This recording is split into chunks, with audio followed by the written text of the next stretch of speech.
El Cuarto de los Ratones presenta Un cuarto para cuatro. Hoy nos reunimos para hablar de una de las expresiones artísticas y culturales más emblemáticas de nuestro país, con algunos de sus protagonistas: la movida de los 80. Aquí comienza El Cuarto de los Ratones, con Pablo Sangiao.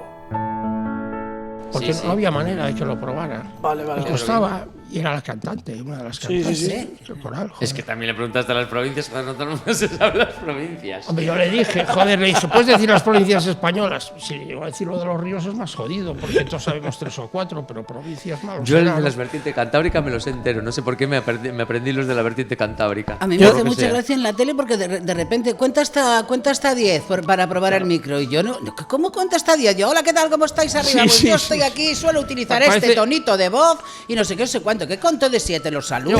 Bueno, te pasaba solo como... falta que te digan que lo digas al revés como si te fueran a operar, ¿sabes? 10, 9, 8, cantaba 7... la Zamora, que también es verdad. Te pasaba como a mí, Tete, es que bueno, que estamos empezando ya. Ya me doy cuenta, es un cuarto supongo. para cuatro y hoy lo malo que tenéis es que voy a hablar yo también. Digo que no sé si te pasaba, que cuando a mí me hacían pruebas de sonido para la tele, yo hacía pruebas de no sonido. tiene cámara que lo grabe. Sí, no tengo. Sí, tiene una cámara allí que es la cámara que más padece. En realidad es la cámara que más padece porque tiene que grabar a Carlos Tresandí. No, además me monté aquí como una especie de setting como chungo para que parezca. Sí. Se te ve una persona organizada, ¿eh? Sí. bueno, Se te ve una persona organizada. A ver, Porque sale en blanco y negro, porque si lo ven en color esto no ve nadie el programa, vamos. dicen que la percepción es la realidad. muy bueno el decorador. Es lo que hay. Sí, verdad. No. Bueno, Pedro dice que muy bueno el decorador, pues ya No. nos criticaron al decorador mucho, ¿eh? sí. ¿Cómo lo que la percepción es la realidad? No. Bueno, en mi caso, hoy sí. No, pero quiero decir que a mí me pasaba lo mismo que a Tete, que cuando llegaba un técnico de sonido, entonces me hacía, háblame, y si tenía que contar, 3, 2, 1. Pero yo luego es que no iba a hablar así, hacía, por ejemplo, estábamos en la calle, hacíamos encuestas para un reportaje y tal.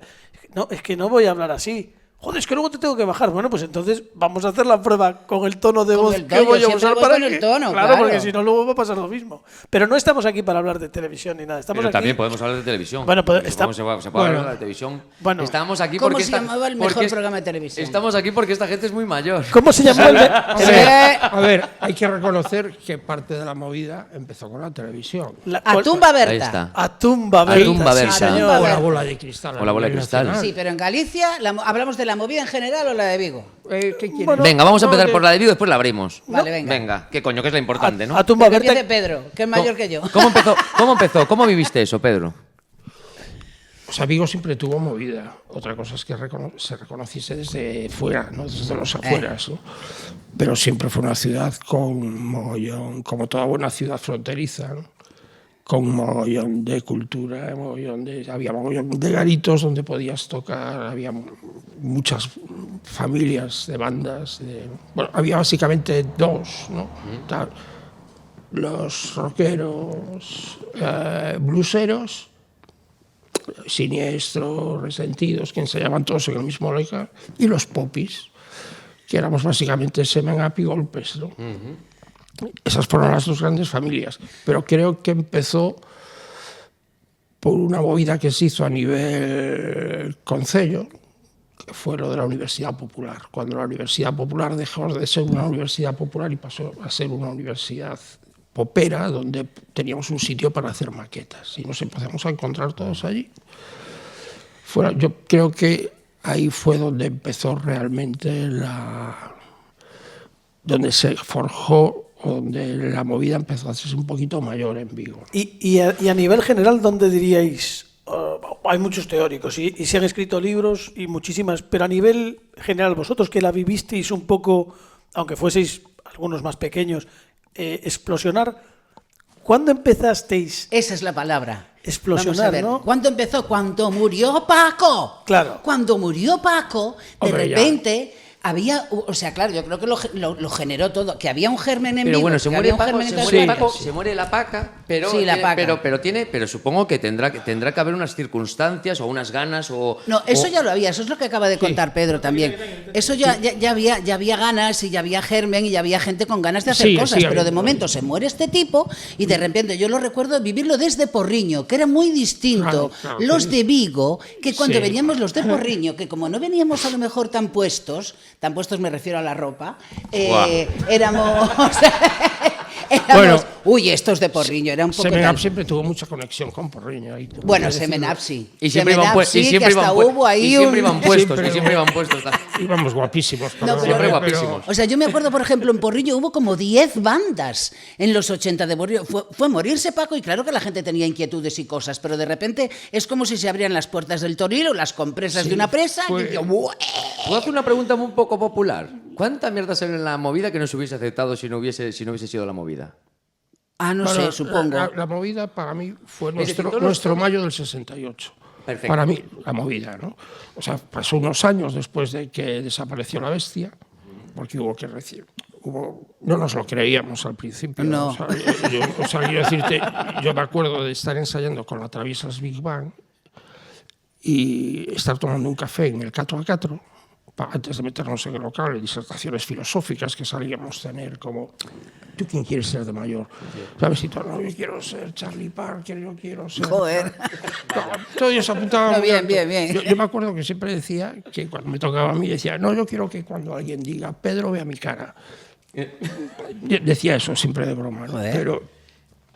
Pero creo que ahí fue donde empezó. Y un día salimos de tomar el café y no había gente en la calle.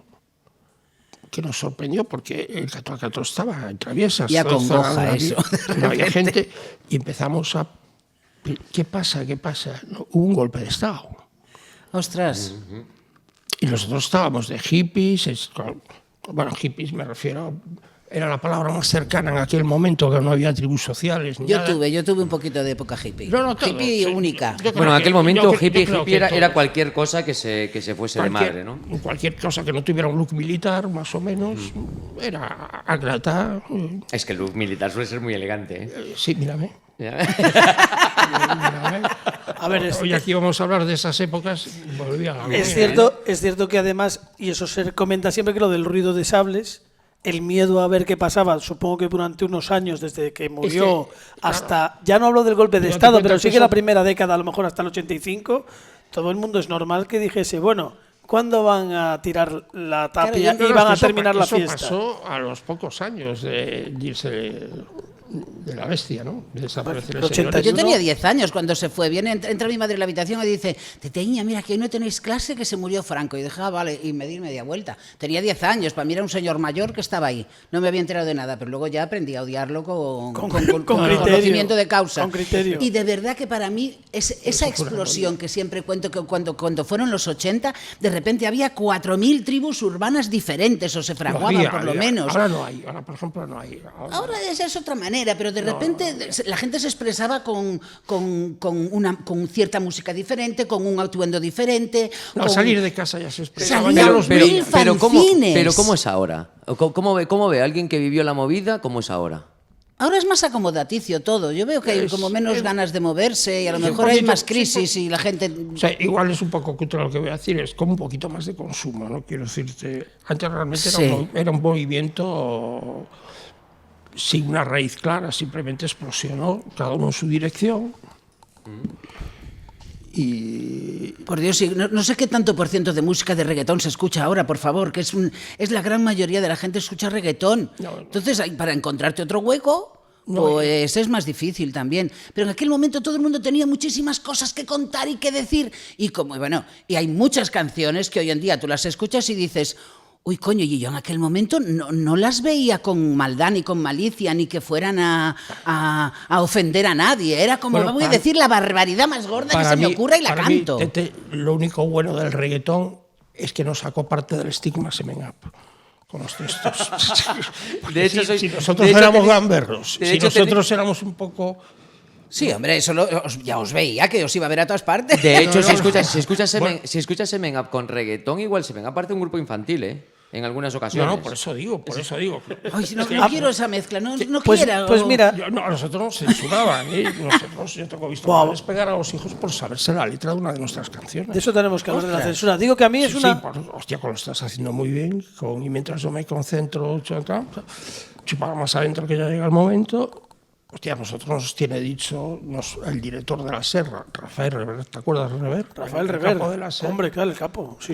No, sí, es una banda que nos gusta muchísimo a la cadena, pero mientras os llaméis así, no vais a ser número 1 en ningún lado, a nivel nacional. Claro, pero eso, claro. Vamos, ni nos denunció hasta Pexicola, que no pudimos... ¿Cómo se negocia eso?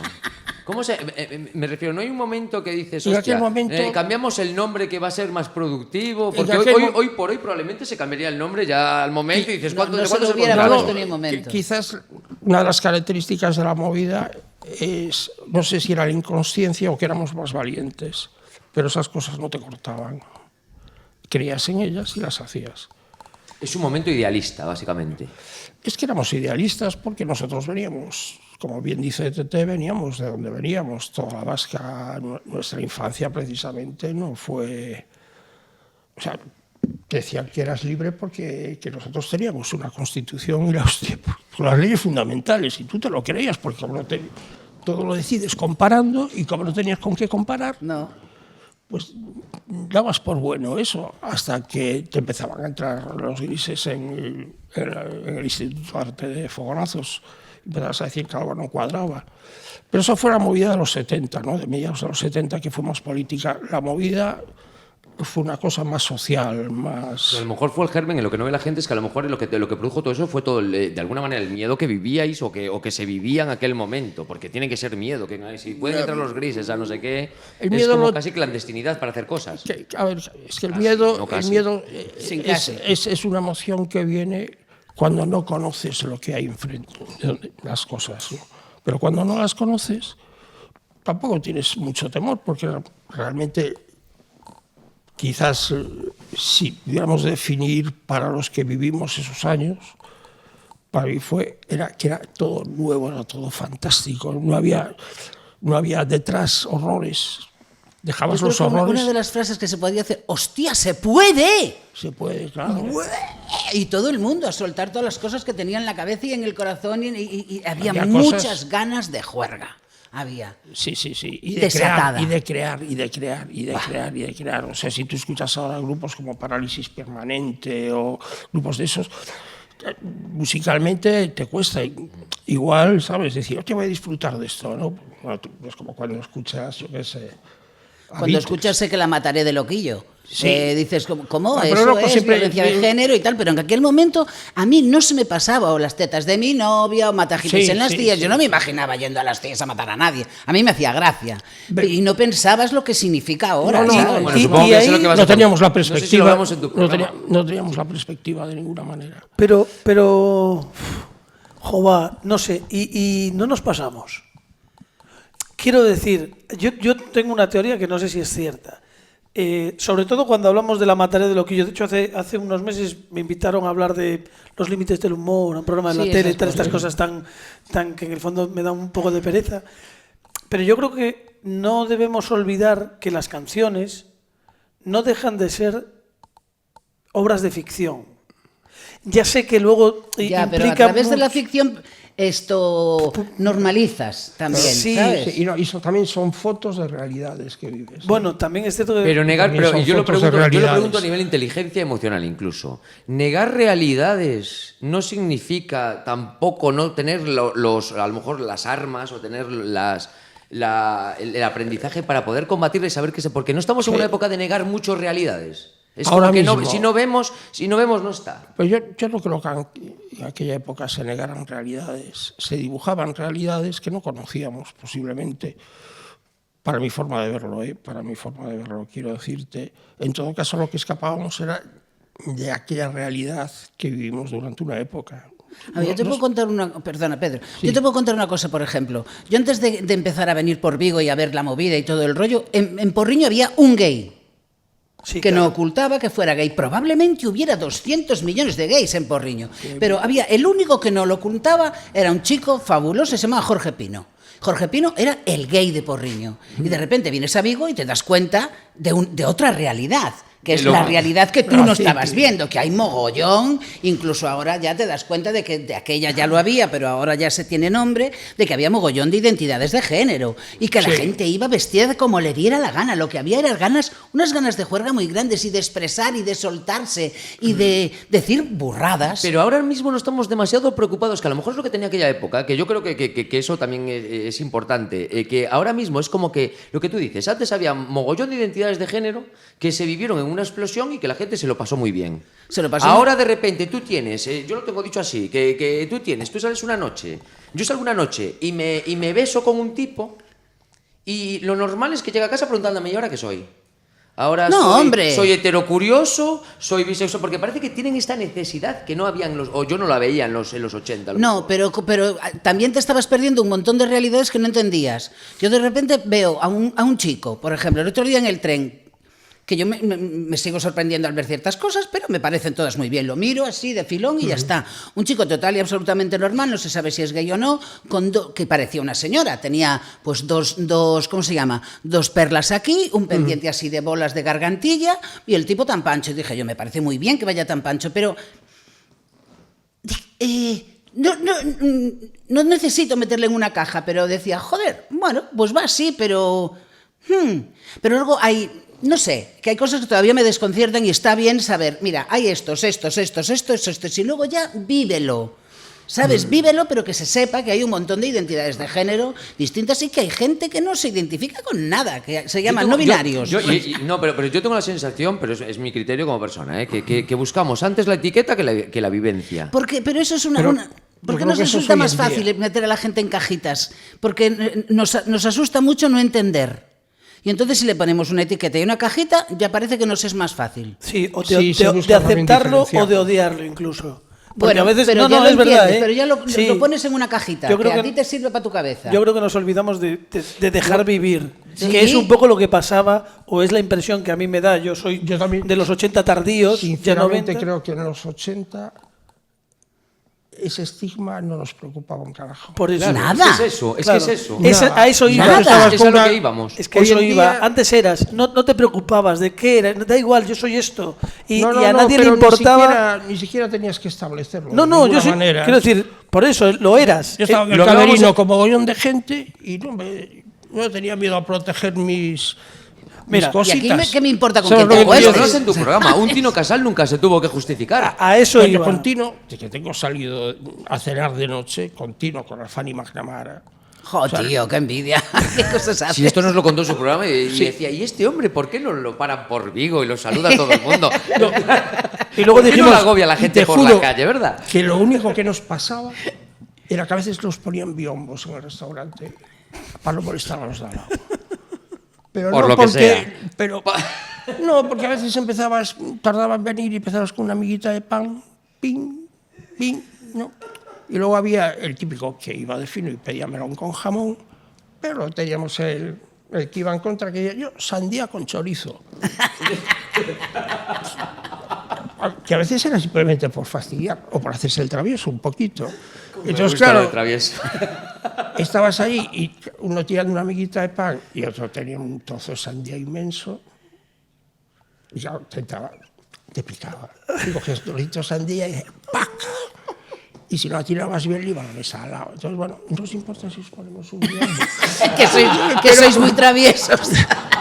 Pero no te echaban ni decían, es que la Fanny McNamara o es que el otro, claro, mira las pintas que traen. Yo creo que hoy en día esa frase, ese estigma se utiliza más que antes, fíjate lo que te digo. Bueno, me vais a permitir esto porque es muy gracioso. Yo estuve en una orquesta de pachanga durante un año y creo que lo hay todavía, un sitio donde paraban todas las orquestas o incluso bandas. Sí, y hay una radio. El Silencio, en Lalín. Sí. En el Silencio, que yo en aquel entonces estaba en la orquesta y tal, solo les daban, había pollo asado y callos. Pero cuando venía la París, les hacían filetes y les ponían un biombo. A la París. Entonces, bueno, es el otro lado, vamos. ¿Todavía tienes odio por la París? No, pero el batería José Garea le hacía una rabia eso. A mí me hacía mucha gracia. Nada, pasamos. El tema no son más. Fíjate, solo por dar una pincelada en ese sentido. la palabra pachanga, que se utiliza aquí como defensa o como menosprecio a cierto trabajo, el origen de esa palabra, que la usaba mucho Gloria Estefan, cuando hablaba de los Miami Sound Machine, que precisamente no son a París en olla. No. Es una bandita, creo que sabe, Más o menos. de más o tocar menos. saben algo. Más o menos. Y cuando quería chulearse para presentarlos, os voy a presentar a mi pachanga. O sea, es decir, a mi orquesta, a mi banda que toca ¿Quién te mueres?, que son de los mejores del mundo. Aquí se utiliza como una cierta disculpa, es un trabajo, con mayor o menor... ¿Ya? Pero es un curro. Duro. Por lo Duro, menos duro. nosotros que íbamos a...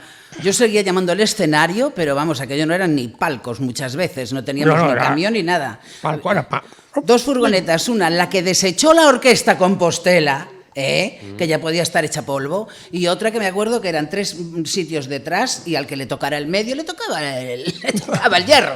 ¿Qué le vas a hacer? Bueno, venga, que nos vamos de tema. Bueno, No, voy a dejarlo porque iba a contar una anécdota. Dale, cuéntalo. Venga, ya que No, estamos. porque tú viajaste así, pero yo viajé en una Saba sin ventanas. O sea, Una Saba en una furgoneta. Sí, una furgoneta Sí, de las peores, sin ventanas. Le pusieron una mampara en la mitad para separar las bestias de carga de los músicos de carga. Íbamos delante. Y como no tuvo pasta el tío para ponerle asientos, ni siquiera atornillar, íbamos en hamacas de playa. Iba a ¡epa! ¡Epa! Y para fastidiarte más, había 4 que entraban en dirección de carretera, pero la mía no entraba. Entonces yo iba de lado. Iba mirando para el horizonte. Como una señora en una Vespa. Y entonces, cada vez igual. Y cada vez que frenaban, era el único que me pegaba los fogonazos contra la chapa de madera del cabrón que lo había hecho. Que era, ¡bumba! El tío se llamaba Dossi. Cuando me lo presentaron, al llegar a casa la primera noche, le puse Tony Larios porque le gustaba mucho el gin tonic. Y se nos quedaba dormidos cuando íbamos para Vigo. Y iba así, el tío así. Yo iba detrás de él. ¡Hala! Lo están llamando. Bueno, ya sabemos la melodía que tiene Pedro Van en Furgo con su móvil, ¿no? Era Dossi. Es que acabamos de poner aquí lo de teléfono de aludidos. Por favor, llamen. Es por eso que está llamando. Cuando viniste a tu cuarto sí que nos contaste, pero esto lo contó en el café, ¿no? No, lo que pasa es que lo contó, claro, no lo contó en el café. En el postcuarto. En el postcuarto. Esa anécdota no sé si la podemos recuperar, si tú quieres, porque hay una anécdota en el café que es muy buena, que fue entrando por Sevilla, una parada de la Guardia Civil, ¿no? A Seven Up. Sí, firmamos con managers de ilegales, que hicimos muy bien de ellos. Y entonces nos pusieron de road manager al que era el chofer o el piloto de ilegales, que se llamaba José El Dientes. Igual no se ve. Se ve. Bueno, Un saludo para José Dientes. Que era un tío con una imaginación tremenda, tenía un bar en Malasaña. No, el tuyo. Tú bien. Estaba hablando perdón, es que estábamos hablando. Con una imaginación tremenda le ponga nombre a su garito en Malasaña. ¿Que le ponga cómo a su bar? ¿Qué nombre le puso al garito suyo en Malasaña? El dentista. No. La clínica, le pondría yo, si se José el Diente. No. El bar. Maravilla. Vamos maravilla. al bar. Le puso el bar. Bueno, bien. Entonces era un rockabilly enorme. O sea, me refiero, tenía un turullo enorme. Vamos, hasta tal punto que después de que él se echase la laca en el cuarto de baño, ya nadie podía volver a entrar en ese cuarto de baño hasta 2 días después. Hombre, la Nelly flotaba en el ambiente. Era como no te digo nada si entrabas fumando, te incinerabas. Pero entonces se llama José El Dientes. Luego os cuento por qué. Entonces nos recoge en Príncipe Pío, allá toda la pandilla, ¿no? Por supuesto, Alberto y yo capitaneando el viaje de 2 maneras diferentes. Alberto, sabes que es muy crítico, aparte, además de travieso, ¿no?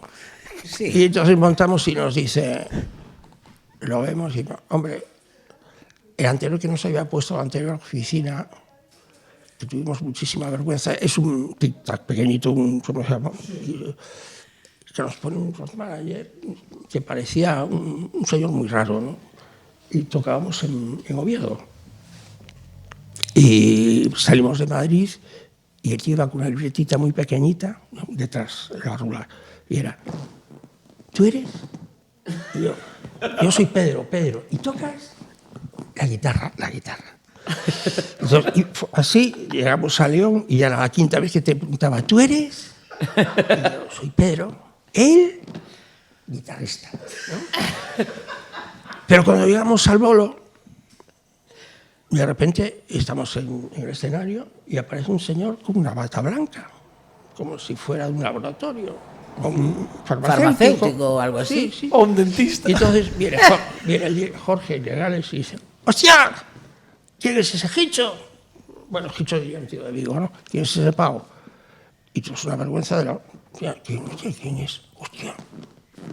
El técnico de sonido con la bata blanca y viene a hablarme a mí y yo haciéndome, yo no sé quién es ese señor, qué vergüenza. Y me dice, ¿tú eras? No, tocando, no. Yo no paso la prueba de sonido, porque iba a controlar la prueba de sonido. Y los tíos, bueno, imagínate a los ilegales viendo la figura esa allí con la bata blanca por el escenario, unas risas. Y dijimos, mira, Pepe, no sé si te llamas Pepe, pero es igual. Pepe, vamos al hotel un momentito, tú espéranos aquí que ahora volvemos. Uy. Quedó en Oviedo, ¿eh? Pobre. No pasa nada, quedó en Oviedo, ¿no? Bueno, hay trenes Pero bueno, para volver. volvamos a la escena. Con su libretita preguntando a la gente de la calle, ¿tú eres? Claro, y probando, con la guitarra en las manos. O sea, que solo me faltará que me preguntara el instrumento, ¿no? Pues este tío ya. Y entonces abre José el dientes la furgoneta, baja la ventanilla, por supuesto, y dice, lo primero que nos dice es, ¿conocéis la canción Yo soy Macarra, soy mortero, había todo hostia por la carretera? Y yo, sí, de los legales, de Jorge, ¿no? Y dice, sí. Y dice, la hicieron para mí. Estaba viendo, por Dios, no te subas ahí. La hicieron ahí. Y claro, siento un cierto temor. Una cierta intranquilidad. Musical. Porque vas hasta Andalucía en furgoneta, ¿no? Nos montamos, no voy a decir lo que pasó después, pero Sí, lo que pasa en una furgoneta. Para mayores, sí, para mayores. De cualquier viaje se venga. Y dice, 5 años de gira con los niños y nunca me pararon los picoletos. Bueno, es una garantía. Primer túnel de Despeñaperros, una pareja de la Guardia Civil a la derecha. Y yo, tío, nos dijiste que nunca se habían parado los picoletos. Dice, casualidad. Porque no me pillan. Casualidad. Y todos con gafas de sol, ¿no? Abrí las ventanas, porque había pasado cosas raras antes. Por Dios, menudo marrón. Entonces, José baja la ventanilla al conductor para atender a los miembros de la Guardia Civil, la Benemérita, y le dicen, documentación, y una palabra que llegamos a escuchar muchas veces, que era casualmente. Dice, casualmente, dice José, casualmente, ¿qué es la casualidad? Me dejé en casa. Y claro, tú dices, si tu road manager nos lleva la documentación para hacer un viaje largo... ¿Qué puedes esperar? ¿Qué garantías tienes de que esto es Yo una pensaría que aventura? esto solo puede ir a mejor. Una aventura que vaya a acabar bien, ¿no? Entonces,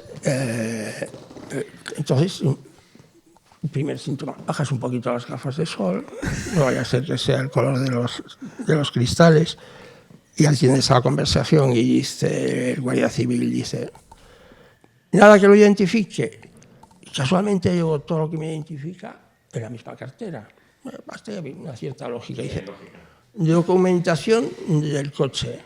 Y yo uso una palabra que en aquella época te daba un cierto estigma, que es la rula, Guardia Civil, tienes que hablar de una cierta propiedad, la rula es alquilada.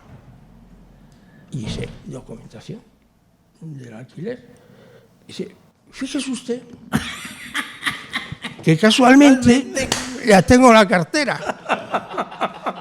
Y ya bajas más las gafas como diciendo, hostia. Y al compañero del señor de la ventanilla del conductor dice, pueden ir bajando. Todos para abajo, vale. Y le dice el Guardia Civil 1, le dice, ¿y no tiene nada que lo identifique? Y esa pausa dramática que hacen los actores, ¿no? Esos 3 segundos, dice, casualmente, sí tengo algo que me identifique. Y todos esperando a ver qué sacaba, y saca un carnet con foto y se lo da a la Guardia Civil y dice, no pueden ir bajando ya todos, ahora bajen tal. Era un carnet del Proyecto Hombre. No. Entonces, casualmente. Ahí bajamos. Entonces, estamos todos en la furgoneta así. Nos están registrando y era un Guardia Civil, un clásico, o sea, un señor bien formado, prefiero musculado. Musculado hacia afuera. Sí, con el tricornio por aquí, con el bigotito. Joder. Y me está cachando y me dice, ¿vosotros niños? Sois un grupo, ¿no? Sí, claro, todo lleno de guitarras y cosas detrás. ¿Y cómo os llamáis? Dije, mi padre, pues eso no lo digo, ya lo que nos falta. Después de casualmente, que ahora digamos que nos llamamos Semen Up, vamos presos. Y dice, pero niño, que tiene vergüenza decir el nombre, ¿cómo llamáis, niño? Y yo, ya estás así, dice, a mal no vamos a ir, a peor no vamos a ir. No. Y le digo, nos damos Semen Up con el ánimo de que no hubiéramos llegado a estas instancias, nuestra fama y tal. Y vuelve a aparecer una pausa dramática, esta vez del Guardia Civil, y me dice, por aquí detrás, me dice, ¿tú sabes lo que le canto yo toda la noche a mi señora? No me digas. Sí. ¡Qué suerte tuvisteis! Y se me pone a cantar una canción. ¿Recuerdas la canción? Sí. Porque claro, que un señor vestido de verde, con el tricornio por aquí, con esa masa muscular bien allegada y tal, te empieza a decir, yo soy una máquina de hacer el amor. Yo soy una máquina de hacer el amor. Y yo me quedé... Es una lección de rock and roll tremenda, ¿no?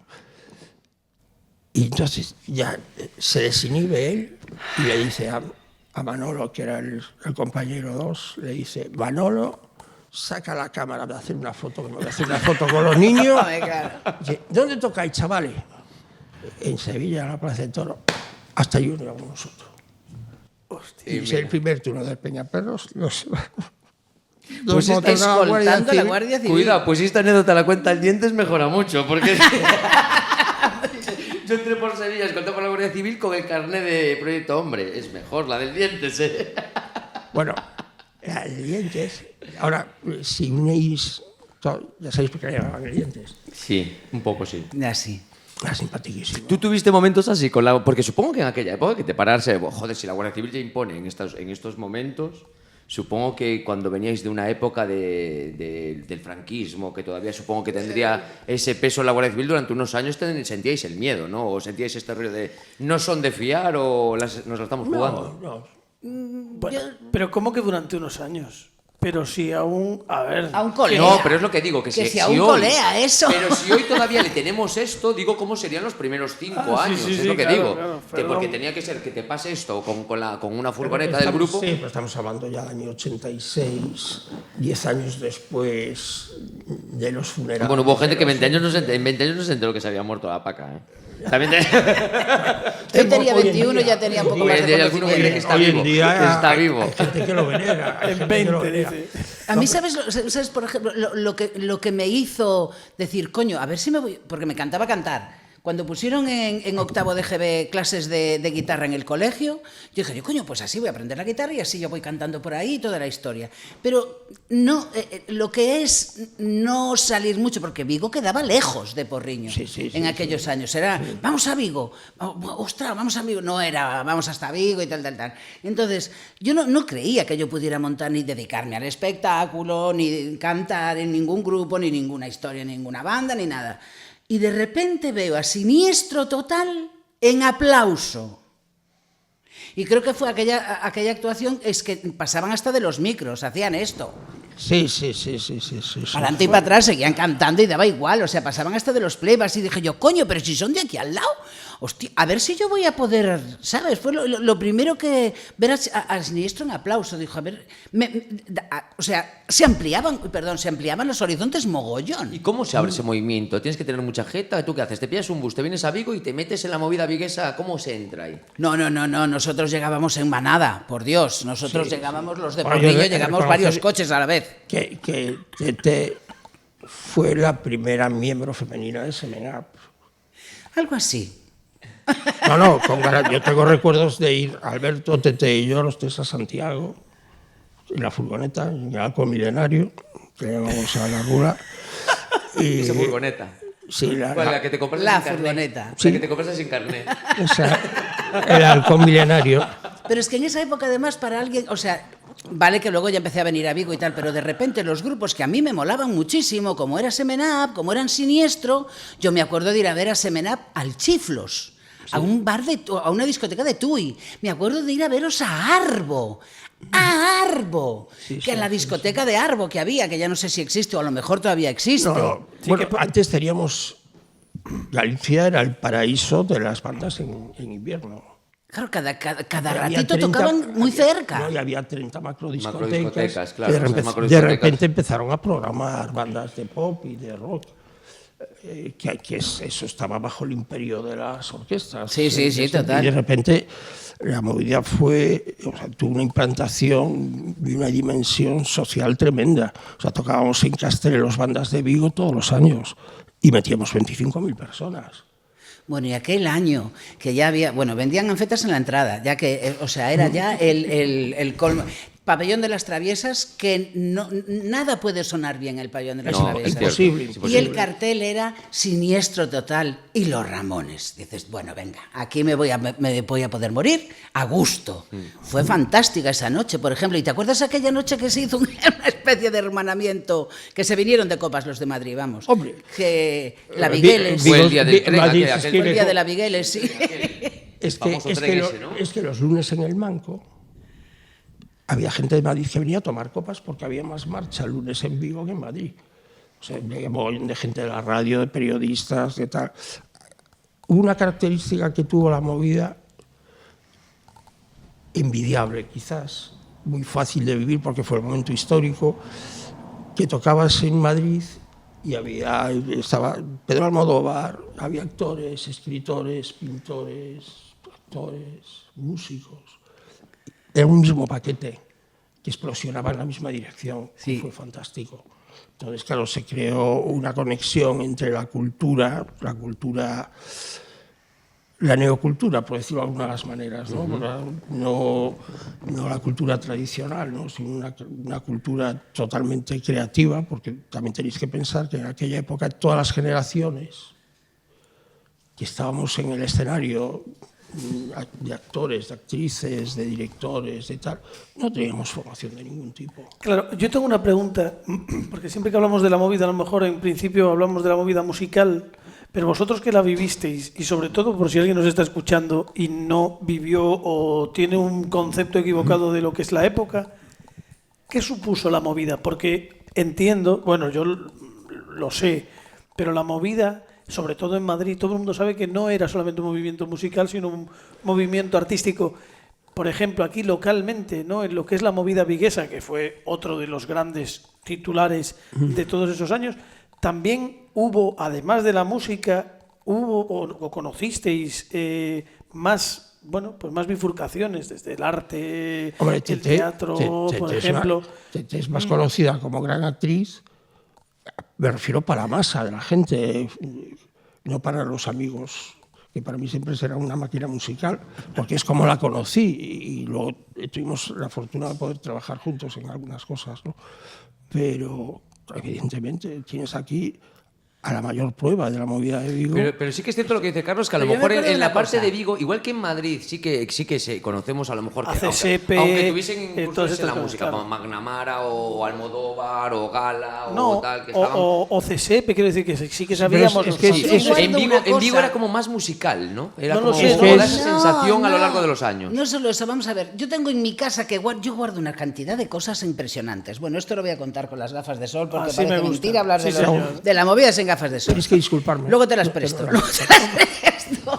En este caso, fíjate, yo hablaba antes de fanzines, por ejemplo, y de cortos que se empezaban a hacer y no sé qué, no sé cuánto, y grafitis y de todo. Yo recuerdo una que aparte era, bueno, Coruña siempre había la rivalidad Vigo-Coruña, pero aquí estaba desbancadísimo Coruña, esta era Vigo la más movida, pero había una mini movida. Y recuerdo una revista que se llamaba La Naval, que tenía una maquetación, una cosa espectacular de chula, y en ese que tengo yo, te regalaban un disco de estos de plástico, se hacía así con él, y eran BBTT, baterías taponadas, y era Galicia Gran Carallo de Sal, nun pé bravo está nun córner do país o noso carallo bicolor, o noso carallo bicolor, en pé bravo está... Bueno, era un orgullo de raza, además, ¿sabes? De repente, ¿no? Que nunca lo hemos tenido los gallegos, ¿sabes? Y de repente empezaba. Claro, porque Vigo también es una ciudad un poquito más distinta a la Coruña. Sí, pero me refiero a Galicia. Pero aquí en también general. teníamos una revista también de gran formato que hacía Pedro, el de Stilmar, que creo que hacía una revista. Bueno, estaba Fernando Franco, sí, que será él el que contaba la movida. Era nuestro... el cronista. El cronista de la movida, ¿no? Total. No, y la vivía además en primera persona. O sea, quiero decirte, aquí también se coincidía. Fernando estaba en los mismos locales donde íbamos a pasar la noche todos. Quizás Vigo tuvo una característica que hoy en día sigue manteniendo, pero es que una ciudad no demasiado grande, vamos a decirlo así, tenía 6 o 7 bandas con contrato multinacional. Claro, tenías a Golpes, que para mí fueron la gran banda, Siniestro, Resentidos, Aerolíneas, Semen Up, Piratas, Los Motores, Aerolíneas Federales, o sea, y voy por las 8, y había más. Sí. Y había más. Ostras, los cafres, tío, la alimaña. Eso es que soy una alimaña, pero tengo corazón, ¿Qué claro. canción? Eso ya es la segunda promo, ¿no? Sí. ¿Cuál fue la primera? ¿Ves ya desde un punto de vista histórico, tú que tanto se habló de la movida viguesa, ¿cuál fue la primera hornada? Porque contéstalo con gafas. Así como habláis de Golpes y Golpes viene de la escisión de Copini de Siniestro, ¿no? Cuando... No vino, realmente, bueno... O ya existía, claro, ¿cómo fue? Ya vuelve a ser Pedro Baquenfurgo, ahora ya es Pedro Baquenfurgo, ahora ya es el guitarrista de Semen Up. Uno postil. Yo soy muy amigo de Teo, en aquella época tocábamos juntos, teníamos un dúo de guitarra. Oye, dile a Teo que venga, que le mandamos un Instagram y no nos contestó. Ya de paso, Teo, por favor, dile que está invitado. Sí. Pero realmente Vigo, si nos remitiésemos a los orígenes, que fueron los 70, Vigo siempre ya tuvo en ese momento grandes bandas y con gente que estaba girando a nivel nacional, pues igual de músicos de Maciel o músicos así. Ya vamos a dejarlo ahí, ¿no? Vamos a citar salesianos, también. Claro. Por favor, de citar los salesianos. He de decirte que el primer concierto que se hizo en Vigo, el primer festival que se hizo en Vigo, se hizo en Salesianos, se llamó La Onda de Vigo, que estábamos la Traviesas Big Bang como motor principal y otras bandas que también había tocado Teo, que se llamaba, ¿cómo se llamaba? Druida, que luego ellos se fueron a tocar con Viviano, nosotros con Heino Verol, tal, bueno, pues buscamos la vida a principios de los 80, tal, ¿no? Y ese fue el primer festival que hicimos entre nosotros, en Salesianos, ¿no? Porque, aunque parezca increíble, además ensayábamos en Salesianos. Joder, eso ya es... Ensayábamos dos bandas, Teo con Druida, con Pablo Novoa, con Javier a la batería, con Javier Martínez y con un teclista que me acuerdo de él, no por lo bien que tocaba, sino por su nombre, porque además tenía una característica, que solo tocaba con una mano, porque con la otra comía pipas en el ensayo. Y le pusieron de nombre Teto. Yo creo que nunca más lo vi en otro sitio tocando. Yo me acuerdo, yo creo que era de la movida de Madrid o finales de la movida y tal, una banda que se llamaba, y se llama porque son los Quiques que hacen muchas cosas juntos, tuvieron una banda que se llamaba Kim Putriak, tocaron una vez en Malpica, bueno, por circunstancias que fueron maravillosas y tal, que de colegueo, y había uno que solo hacía porros. O sea, era miembro de la banda, pero lo tenían allí sentado para hacer los porros. Era su instrumento. Pues mira qué bien. Solo hacía porros. ¿Vosotros tuvisteis a alguien para hacer los porros? Bueno, da igual, siguiente pregunta. Sí, No, pero teníamos una vez tocamos con presuntos implicados y nos encantó el sonido y le hicimos una opostila a los del sonido. Entonces nos vinieron los del sonido y los de las luces. El del sonido hacía unas pruebas de sonido fantásticas. Pero cuando empezaba el bolo, él lo jodía. Se veía como el emperador estelar en aquella plataforma. Y entonces, desde ese púlpito, él dejaba de atender a lo que pasaba al escenario y empezaba a tirar los tejos a las chavalitas que había por el garito. Entonces ya estábamos desvalidos. Pero Ginés, que era el de luces, que se nos despistaba muchas veces, solo teníamos una forma de buscar a Ginés, donde estaba Ginés, que normalmente estaba tirado entre los sofacitos de las discotecas. Y no era indio, pero si tú veías una gran nube de humo, y debajo estaba Ginés. Coño, nosotros en la orquesta teníamos a uno que le llamábamos dos motes. Uno, Nube Negra, precisamente porque iba con una nube siempre encima, y luego como era Marqués, porque no ayudaba a recoger en la puta vida. Y había que decirle, a ver, Marqués, me cago en la mar, coge algo. Bueno, ya se lo tocamos. ¿Cuántas? Bueno, esto está desde la historia de la humanidad. ¿Cuántas drogas en los 80? No, espera, antes de las drogas. Una cosa que quedó inconclusa. ¿Cuál era? Pensé que le ibas a hablar otra vez de Teo. ¿Cuál empezó era el foco fundacional que me interesa? Para mi cabeza. Porque aparte hablaste de la OPA hostil, de siniestro. Por favor, desarrolla, aunque sean 5 minutos, que me interesaba este tema. La movida. ¿Quién empezaba? ¿Quiénes estaban? Un local en Vigo que se llamaba Xasmo. El en la calle Venezuela, que tocaba jazz, era un garito de jazz. En homenaje a Louis Armstrong. A Louis Armstrong, a Xasmo. Entonces, ahí nos empezamos a encontrar, porque quizás la primera circunstancia de la movida era que todos queríamos tocar. Tenemos una fiebre por tocar y por tocar bien, pero no había dónde estudiar. Entonces, eso era un problema muy gordo a nivel formativo, cuando pues, en Madrid o en Barcelona ya tenían el taller de músicos y tal, y siempre nos ganaban un poquito de ventaja, ¿no? Entonces aquí lo hacíamos a base de esfuerzo, me refiero... De práctica. De práctica. Uno le regalaba un librito de música y los demás íbamos con un lápiz, una goma y papel pautado a copiar lo que ponía el librito. Así se empezó. Y en el Xasmo, de repente, un día estabas viendo a John Lewis, pianista que toca bebop tremendo de jazz y tal, y de repente aparece Siniestro. Se estrena en el Xasmo, porque el Manco no existía, ni esos lo habían se estrenó en el Xasmo. Yo creo que sabías que en Salesianos, no, en el Xasmo. Yo lo vi, la primera vez lo vi en el Xasmo. Tengo que hacer un apunte, perdona que te corte. Tengo una información de primera mano que una de las primeras... ¿De última hora? De última hora, no. Bueno, no es de última hora porque es del 80. Bueno, sí, hace 30 años. Pero hace 30 años. Pero yo tuve la suerte de trabajar en el Angara, que fue uno de los locales que a partir del 82 duró durante toda la movida. Y Carlos, al que le mando un abrazo desde aquí, llevó el local muchísimo, casi 3 décadas, yo creo.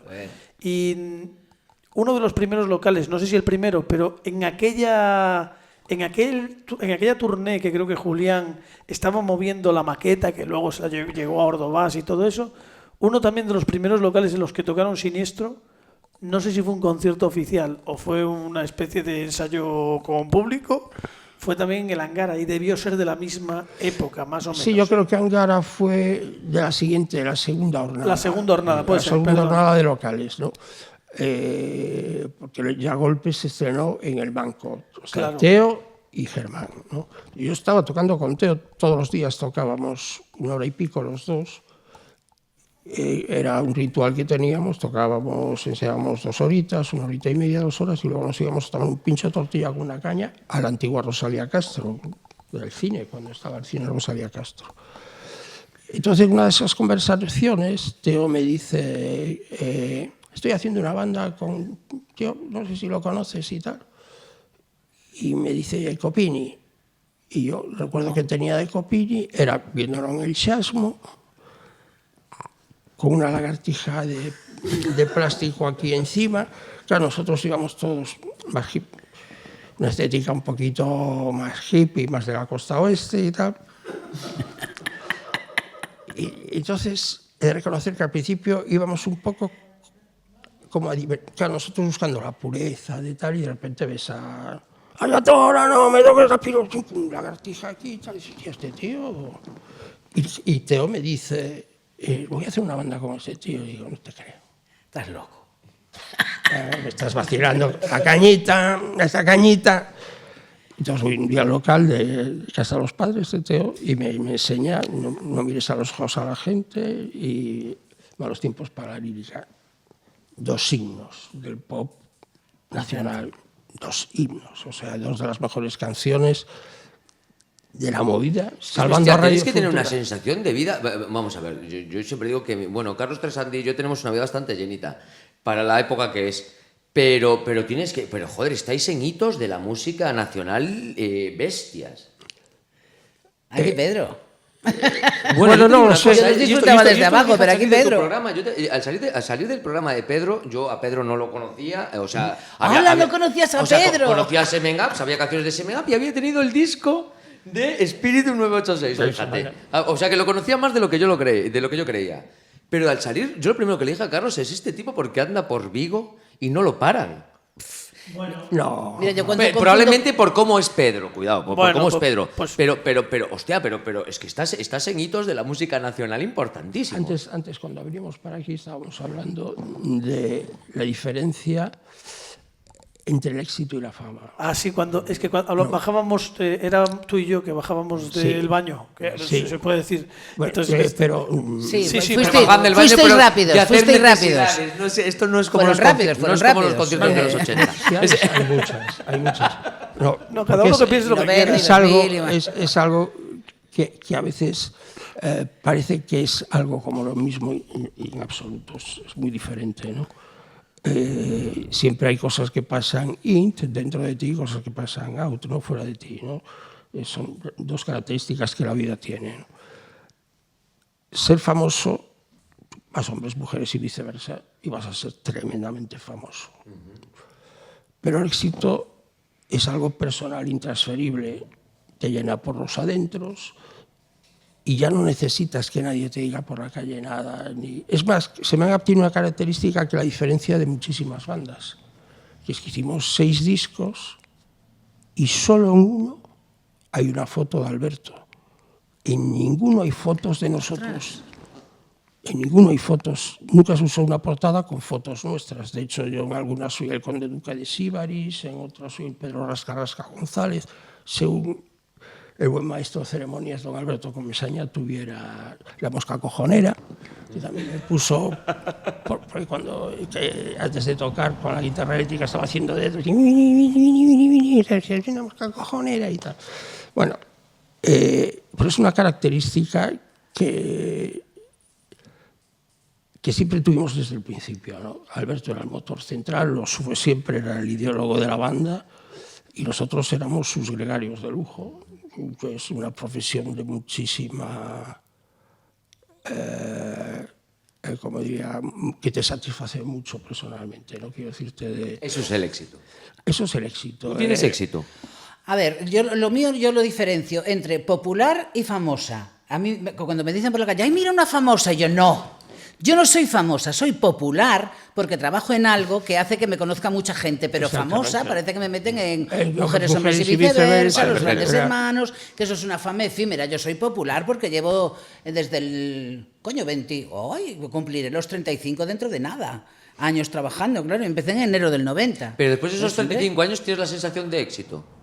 Tengo la sensación de haberme podido mantener hasta ahora, y hay altibajos, y hay temporadas en las que, por ejemplo, que sales menos y entonces la gente te llama menos porque se olvida y de repente se vuelve a encender la chispita por algún trabajo que haces y dices, hostia, esta tía. Pero de todas formas, que eso también lo hablábamos hace poquito, lo hablamos con alguien, Carlos y yo, porque yo siempre digo que para mí el dinero es un índice más. Uy, Pero es que normalmente la gente...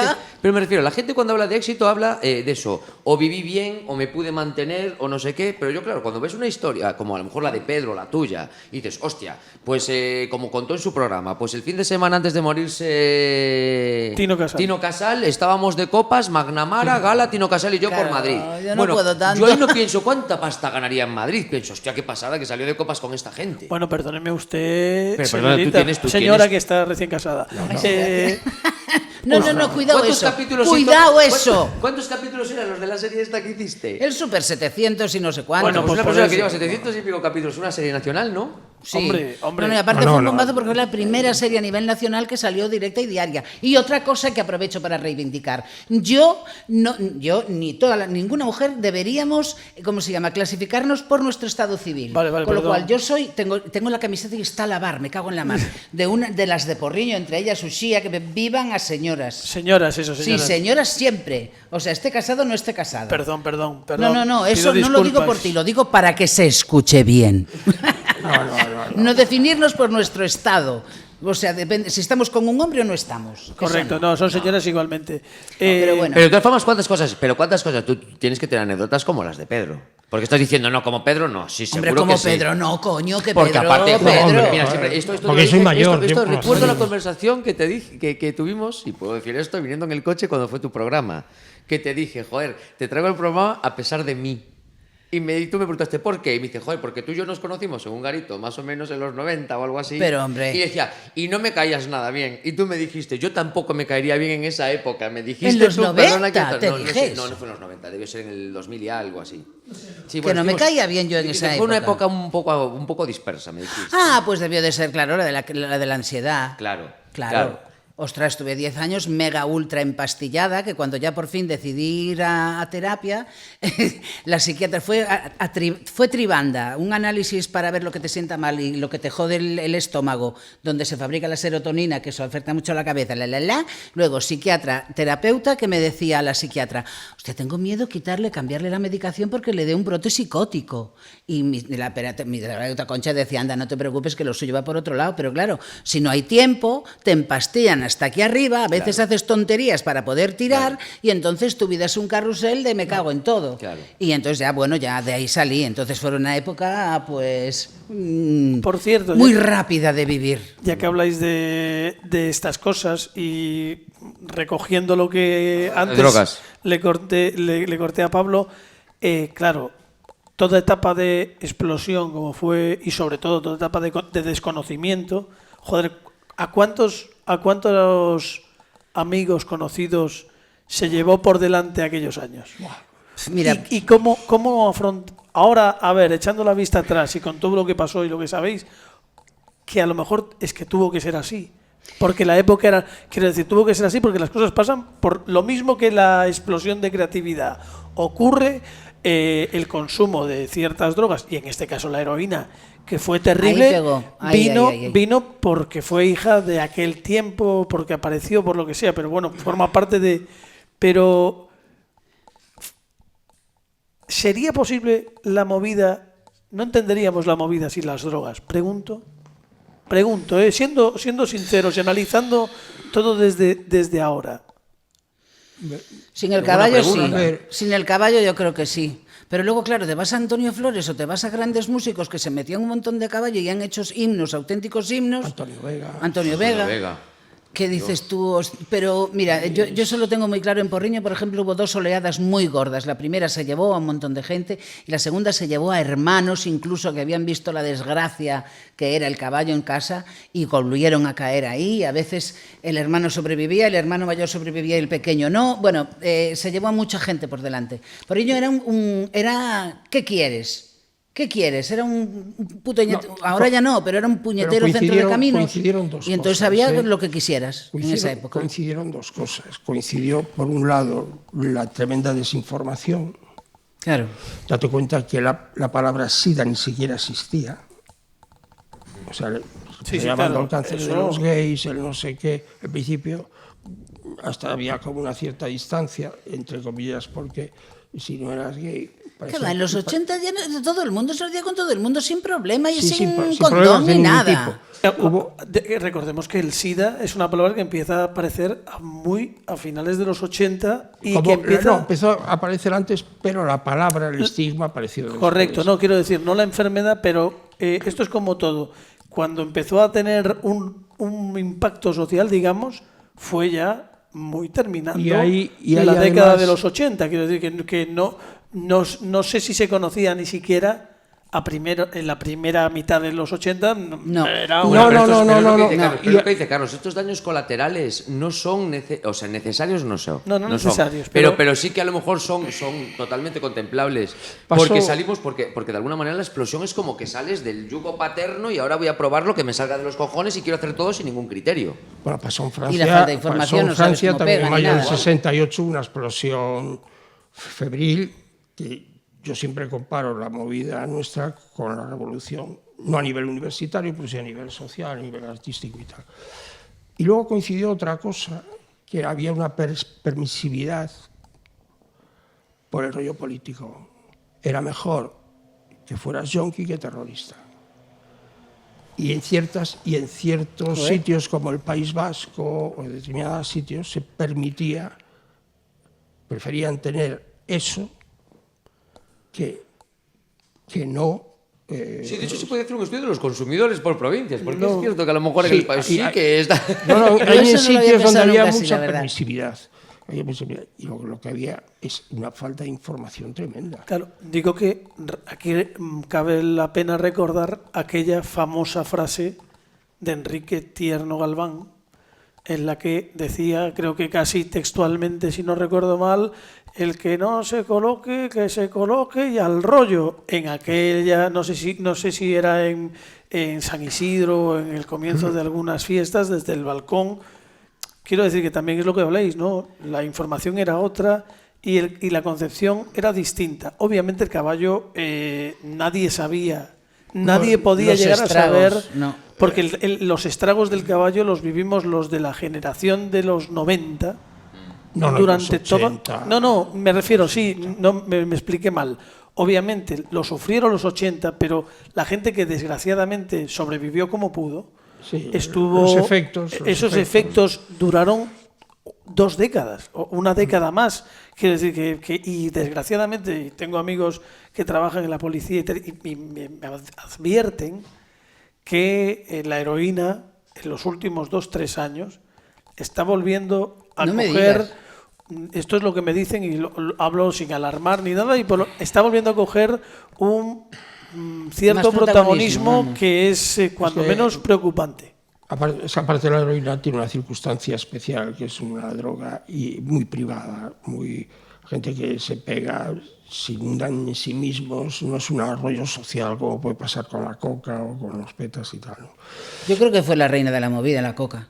Sí, yo creo que en la movida, excepto casos puntuales que vienen unidos a circunstancias personales muy dolorosas y tal, pero la que se movía en los camerinos, la que... ¿Era posible pasar por la movida sin consumir? Sí. Había gente que a lo mejor dentro del circuito de artistas y tal, que estaban camerinos y no se consumía. Sí. Bueno, yo no la conozco, pero sí. No, es de broma. Sí. Creo que una señora de la limpieza... Sí se podía, sí. Pero no era lo habitual, ¿no? Que no estamos hablando de que sea malo o bueno, que Ya, no era lo que era. Un amigo que lo que le ponía cachondo no era metérselos, sino era hacer los tiros. A él lo que le gustaba era hacer eso. O sea, había desde eso hasta en fin. Si yo tenía un amigo que le gustaba que le echasen el humo, fíjate, decía, si fumáis petardos, echadme el humo, que me gusta el olorcito. Era el único que fumaba gratis. Era un rollo muy social. Hubo una cierta explosión, no digo que fuera permisivo, me refiero a nivel de tal, pero era en cualquier lado te podía parecer una alegría, ¿no? Eso era bonito también, ¿no?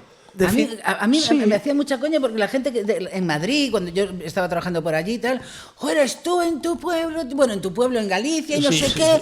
Dije yo, pero hablaban como si lo pusiéramos de tapa, ¿sabes? En los bares, digo yo, pero tío, ¿tú con qué gente te encuentras que te tiene toda la noche ahí servido? Pero con gente, o sea, mira, y hubo un tipo... Bueno, estaba de copas en no sé qué sitio por ahí que estaba con el teatro. Y de repente me encuentro con un tipo, discoteca de última hora, claro, hostia, tía, la tete, no sé qué, mira, me mola mucho porque tú no das la imagen de Galicia, ni de las vacas ni de la coca, tía, das otra. Y yo, joder, tío, pues casi que gracias. Sí. ¿Sabes? Porque Le preguntaste hablaban cuál de dabas. Galicia Porque... y era o cocaína o vacas. Las vacas, no sé qué, el vaco, la agricultura, el rural... Sí. O yo me acuerdo que Porriño salió en la revista de Interview, no me acuerdo qué año fue, pero bueno, en la época de la movida salió consumo de droga per cápita. El mayor era Sevilla y el segundo Porriño. Y yo me acuerdo estar en la con ese nombre diciendo, claro, Porriño, ¿verdad? ¡Sí, por el primero! Que sale en podium en algo, joder, a celebrarlo. Es un hombre cariñoso, ¿no? Pero luego lo mira pensé. qué bonito, mira qué tal, Porriño. No, pero por eso, pero bueno, yo creo que yo entiendo desde la distancia y lo que yo soy hijo, o sea, yo soy hermano menor de la gente que medio vivió la movida. No, a mí ya me tocó vivir mi adolescencia en los 90, primeros 90, pues y cogí, y eso le pasa un poco ahí a Pablo, cogí los últimos coletazos de lo que había supuesto un poco la cultura de la movida. Las tribus urbanas de las que hablaba antes Pedro, que aún fueron perdurando hasta más o menos la mitad de la década de los 90. Es que más aparecía una y salía otro. Claro, es que aparte podemos hablar de eso, porque joder, en una época, que es lo que dices tú, que nosotros vivimos la última parte, pero en una época que a lo mejor nosotros vivimos la parte de Vigo donde estaba la bodega, la O de la Unión, donde estaban los rockers y los heavies, y salían a pegarse a la puerta, y era casi un ritual, ¿a dónde vas? A pegarme con los heavies, a pegarme con los rockers. Yo eso no estaba lo viví. el morado arriba con los punkies. Con los punkies, sí. Bueno, el Ras apareció más tarde con... Bueno, porque no os acordáis de la riojana. No, claro, no, es que somos jóvenes. Claro, es que somos muy jóvenes. Bueno, jóvenes los huevos, pero riojana, jóvenes, más jóvenes. Somos más jóvenes que vosotros, jóvenes no. Al borde, que era un garito que tenías que sentarte en las escaleras que había afuera, que era un clásico de los vinos y tal. Bueno, el principio de los vinos, ahí fue donde se gestó la primera banda a la que yo toqué. Y decirte, estoy hablando del año 76, 77, por ahí, ¿no? Claro, yo soy del 65. Claro. ¿Cuál era vuestro garito de la movida? Ahí ¿Cuál estamos. era el Vamos garito? a hablar del garito. El Para garito, mí, el manco, mi que era primer- el manco, era... El banco. Para ellos el manco, pero era un sitio como más de intelectuales, más de músicos, más de, Sí. De periodistas, de la y más movida, de tal. de la movida. El templo. A mí me daba... Yo entré una vez nada más en el panco. ¿Y no te en el sentiste manco. cómoda porque eran todos demasiado porque era de estirados? Porriño, yo qué sé. No, era A ver, yo quizás tengo que nombrar un mi poco más primer que- gran sitio de la movida, el Kremlin. El Kremlin. Ah, el bueno, Kremlin. Es que El Kremlin. Es que el Kremlin, tú empezabas la noche en el banco y la acababas en el ¿Y Kremlin. dónde acababa todo Claro, Dios, pero no? yo no ¿Dónde empezaba en acababa el todo? banco, yo empezaba en la cama. Claro, empezabas Yo en era de la cama. Claro, y aparte sí. tenía un sitio abajo que se llamaba el Magia, o le llamaban la Bacenilla porque estaba bajo la cama. Y luego el Rura. Coño, el Ruralex. Ruralex. El Rura fue después. Claro, pero yo vivía Gracias al Manco, precisamente, que cuando empezó el Manco, que lo hizo un colega de la pandilla nuestra, que se llama Miguel Montenegro, y pues cogí un local en la calle Lepanto. ¿Y cómo le vas a poner? El Manco. Y tal, Hostia, muy simpático. Y tal. es la primera vez que caigo en esa tontería. No me digas. Sí. Sí, mira tú lo que es la vida, ¿eh? Es más, nosotros en el Manco tenía dos partes. Sabes lo peor, yo también. Tenía la Por lo habías parte, dicho tú, dije, ¿Cómo voy a relacionar la una parte cosa? de arriba y la de abajo. Yo tenía llaves del Manco porque era una pandilla y llegamos a ensayar en el Manco. Golpes Bajos, su primera actuación cuando solo era un dúo, cuando eran Germán y Teo, fue en el Manco. El Manco tenía el estigma donde podías ver a Fernando Franco a primera hora, por supuesto. Entonces, era un poco, si quieres, un poco más pijín, un poco más... Más selectivo, iba como un cierto tipo de gente que me daba la impresión de que yo no iba a encajar ahí, entonces pues no iba a otro sitio. Es como esa sensación cuando eres, no sé, supongo que tendrán los que escuchan reggaetón cuando entran en un garito de jazz, ¿no? Debe ser esa sensación. No tanto. Eso no se puede concebir. O sea, ahora, el local más... Voy a subir un ápice de la palabra de travieso. ¿Cuál? Más gamberro era el Kremlin. El Kremlin. Era el Kremlin. Aunque todo empezó en otro garito anterior, que era el único local de Vigo que tenía licencia de conciertos, que era de Fernando Sancho, que estaba en la calle esta que baja, ¿cómo se llamaba él? Y aparte estaba lejos, no molestabas, no hacías ruido. Claro, Sí, estaba no, encanido. Sí, bueno, es que de aquella no había controles Y era un todavía en cine, era un carretera, espacio entonces grande. te podías permitir el lujo. Yo tengo ido al Kremlin con amigos, que íbamos en el coche unos y él iba en la moto con una copa en la mano. O sea, que era... O sea, desde el centro hasta allí. Hoy en día ni se te ocurre hacer esa locura. Pues, que hay cosas ajenas a veces al punto social que limitan y cambian las cosas. Correcto. ¿no? Ahora, quizás uno de los A lo grandes mejor la signos de desventaja la que tuvo la movida... movida fue la falta de, no sé si de norma todavía establecida, como se estaba saltando. Es que ahora ya sales con a lo mejor con la cuerda tirando. Hombre, que eso lo da el tiempo también, ¿eh? A ver, con 20 años hice muchas más burradas de las que hago ahora. No, Nos ha jodido. Claro. Pues eso. Espero. Bueno, a lo mejor no sé. Hombre, A ver, hago menos, el te dije que no haga. Los movimientos artísticos en general, si los analizas, son un poco ácratas siempre. O sea, tienes que romper lo anterior para crear una visión nueva, ¿no? Tanto sea en la pintura, en la literatura, en el cine, en la música. Luego la música tiene una característica que la separa de todos los otros grandes artes, ¿no? Que es que la música tiene una característica única y especial, que es que para disfrutar la música no necesitas una gran preparación intelectual. Tú vas al Louvre o al Prado, y como no tengas una persona allí que te vaya contando un poquito lo que estás viendo, se te puede hacer hasta tedioso muchas veces, porque hay una preparación intelectual. Hay que ser una persona bastante culta muchas veces, pues para que cuando vayas a ver la Gioconda te encuentres que vas a ver un cuadrito así a 3 metros debajo de un cristal. ¿Y no crees que son...? ¿Qué decir? Claro, yo estoy un poco contento. Pero ¿No crees que no hay son...? que quitarle ese palo del culo a todas las artes y que las artes es que la puedan música, disfrutarse a nivel tú para poder escribir, hacer cine, etcétera, necesitas estar formado en la mayoría de los casos, o tener un don divino tremendo. Para música no necesariamente. De hecho, en los 80 había una circunstancia que se llegó a decir, que decíamos entre los músicos, que es que la música a veces parecía una salida al paro. Porque a principios de los 80 hay que hacer por había muchas bandas que eran muy creativas, pero muy poco. Yo escuché una frase tuya tomando el café, que la voy a repetir porque me pareció una frase muy guay, que era, en los 80, si tú eras un poco travieso y no sabías lo que hacer y tenías unos dinero por instrumentos, te montabas una banda. Sí. Hombre, al principio, Siniestro Total, que era la mi re, hasta que fueron aprendiendo, la creación claro. al poder. Era un poco el mismo dogma o la misma que del mayo del 68, la imaginación al poder. O sea, vamos a imaginar y a crear cosas nuevas. Entonces, inconscientemente, porque éramos generaciones que también no teníamos una gran formación musical en ese momento. Yo me tuve que ir a estudiar fuera en el año 77 para poder formarme mejor.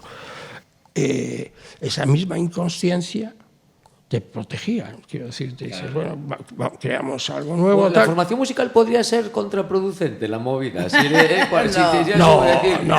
eso no lo toco. Se notaba porque había bandas que sonaban muy bien y había otras que no sonaban tan bien.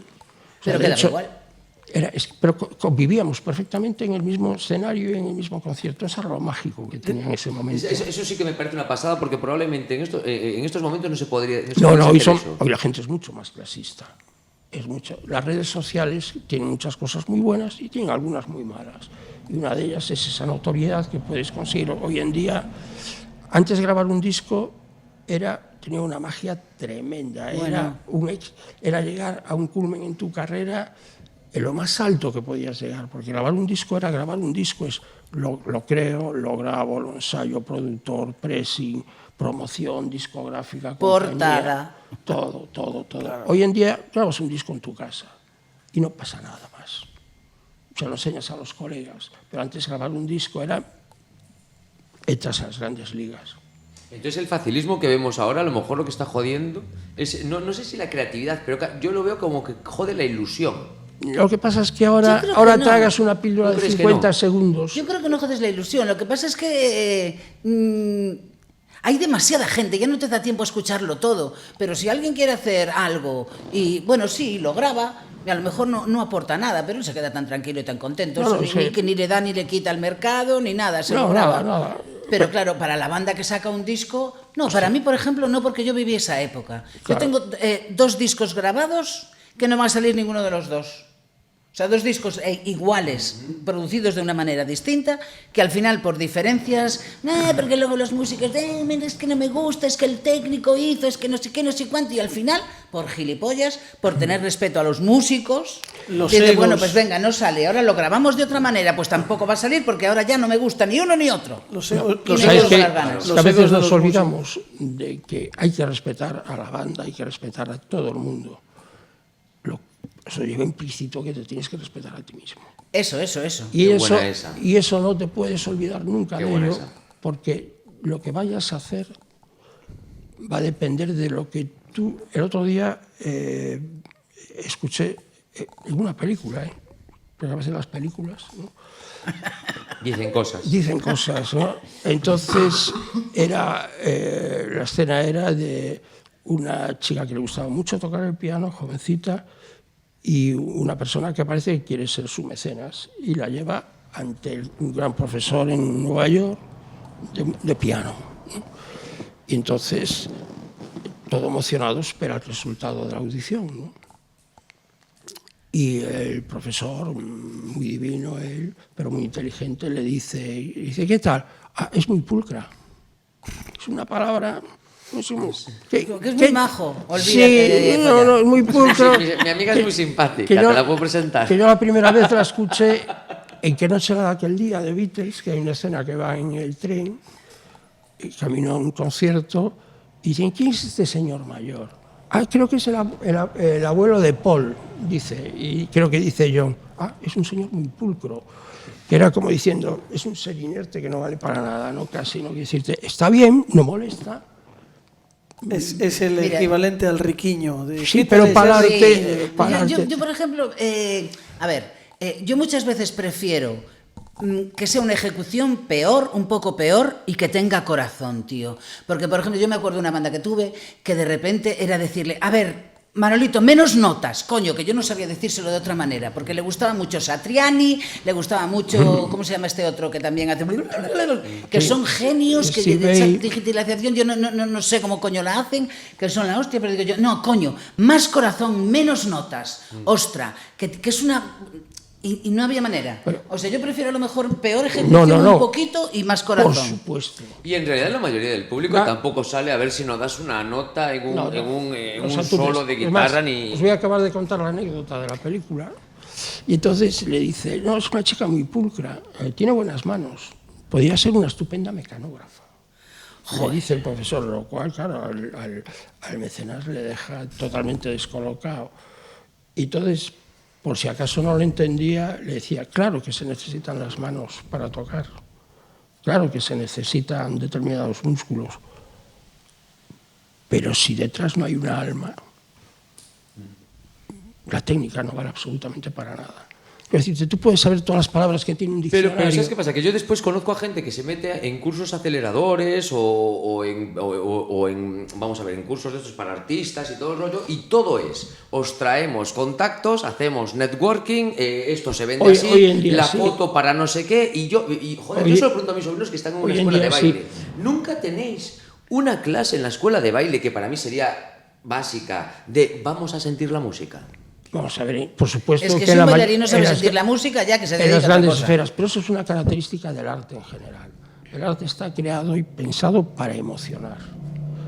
O sea, tú puedes saber todas las palabras que tiene un diccionario, todas, Y lo único que te garantiza es que vas a hacer unos crucigramas de la hostia. Pero para hacer un libro no necesitas saber todas las palabras que tiene el diccionario, necesitas saber las emociones que contiene la vida, las que imaginas y las que no están. Y para hacer una canción no necesitas saber todas las condiciones armónicas, todas. Fíjate, el primer libro de armonía que leí en mi vida, el primero, tenía una frase escrita solo en la primera página en blanco, que me llamó la atención y me quedó escrito para toda la vida en mi cabeza, que es: el silencio también es música. Hombre. Qué bonita. Y en un escenario los silencios llenos de cosas valen oro puro. Y qué difíciles son de hacer. Y qué difícil es explicarle a un músico que se cree que eres mejor músico según la cantidad de notas que des por segundo. O sea, mano lenta. A mí eso que me estás diciendo me pasó en algún concierto de jazz con guitarristas muy conocidos, ¿sí? Que estaba en la cuarta canción y decía, esta ya la tocó, ¿no? No, pero eso es otra condición, eso es una parte, ¿no? O sea, tú, fíjate, a uno de los mejores guitarristas de la historia de la música, desde el principio, desde que empezó en los 60, llamaban Slow Hand, mano lenta, y que está, mano lenta. Mano lenta, toma. Mano lenta, hasta con Parkinson hoy en día sigue tocando en grandes escenarios, arrasando y haciendo unas obras maravillosas. Y todos los mano rápida dan clases. No están en los escenarios. No.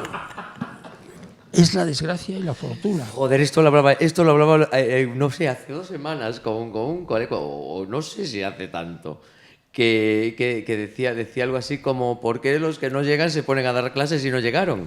Me decía, ¿sabes? Porque mira, tú puedes saber mogollón de cosas, tú puedes tener una inteligencia tremenda, puedes ser una persona vital que chupa la vida y la sala por la piel, puedes hacer muchas cosas.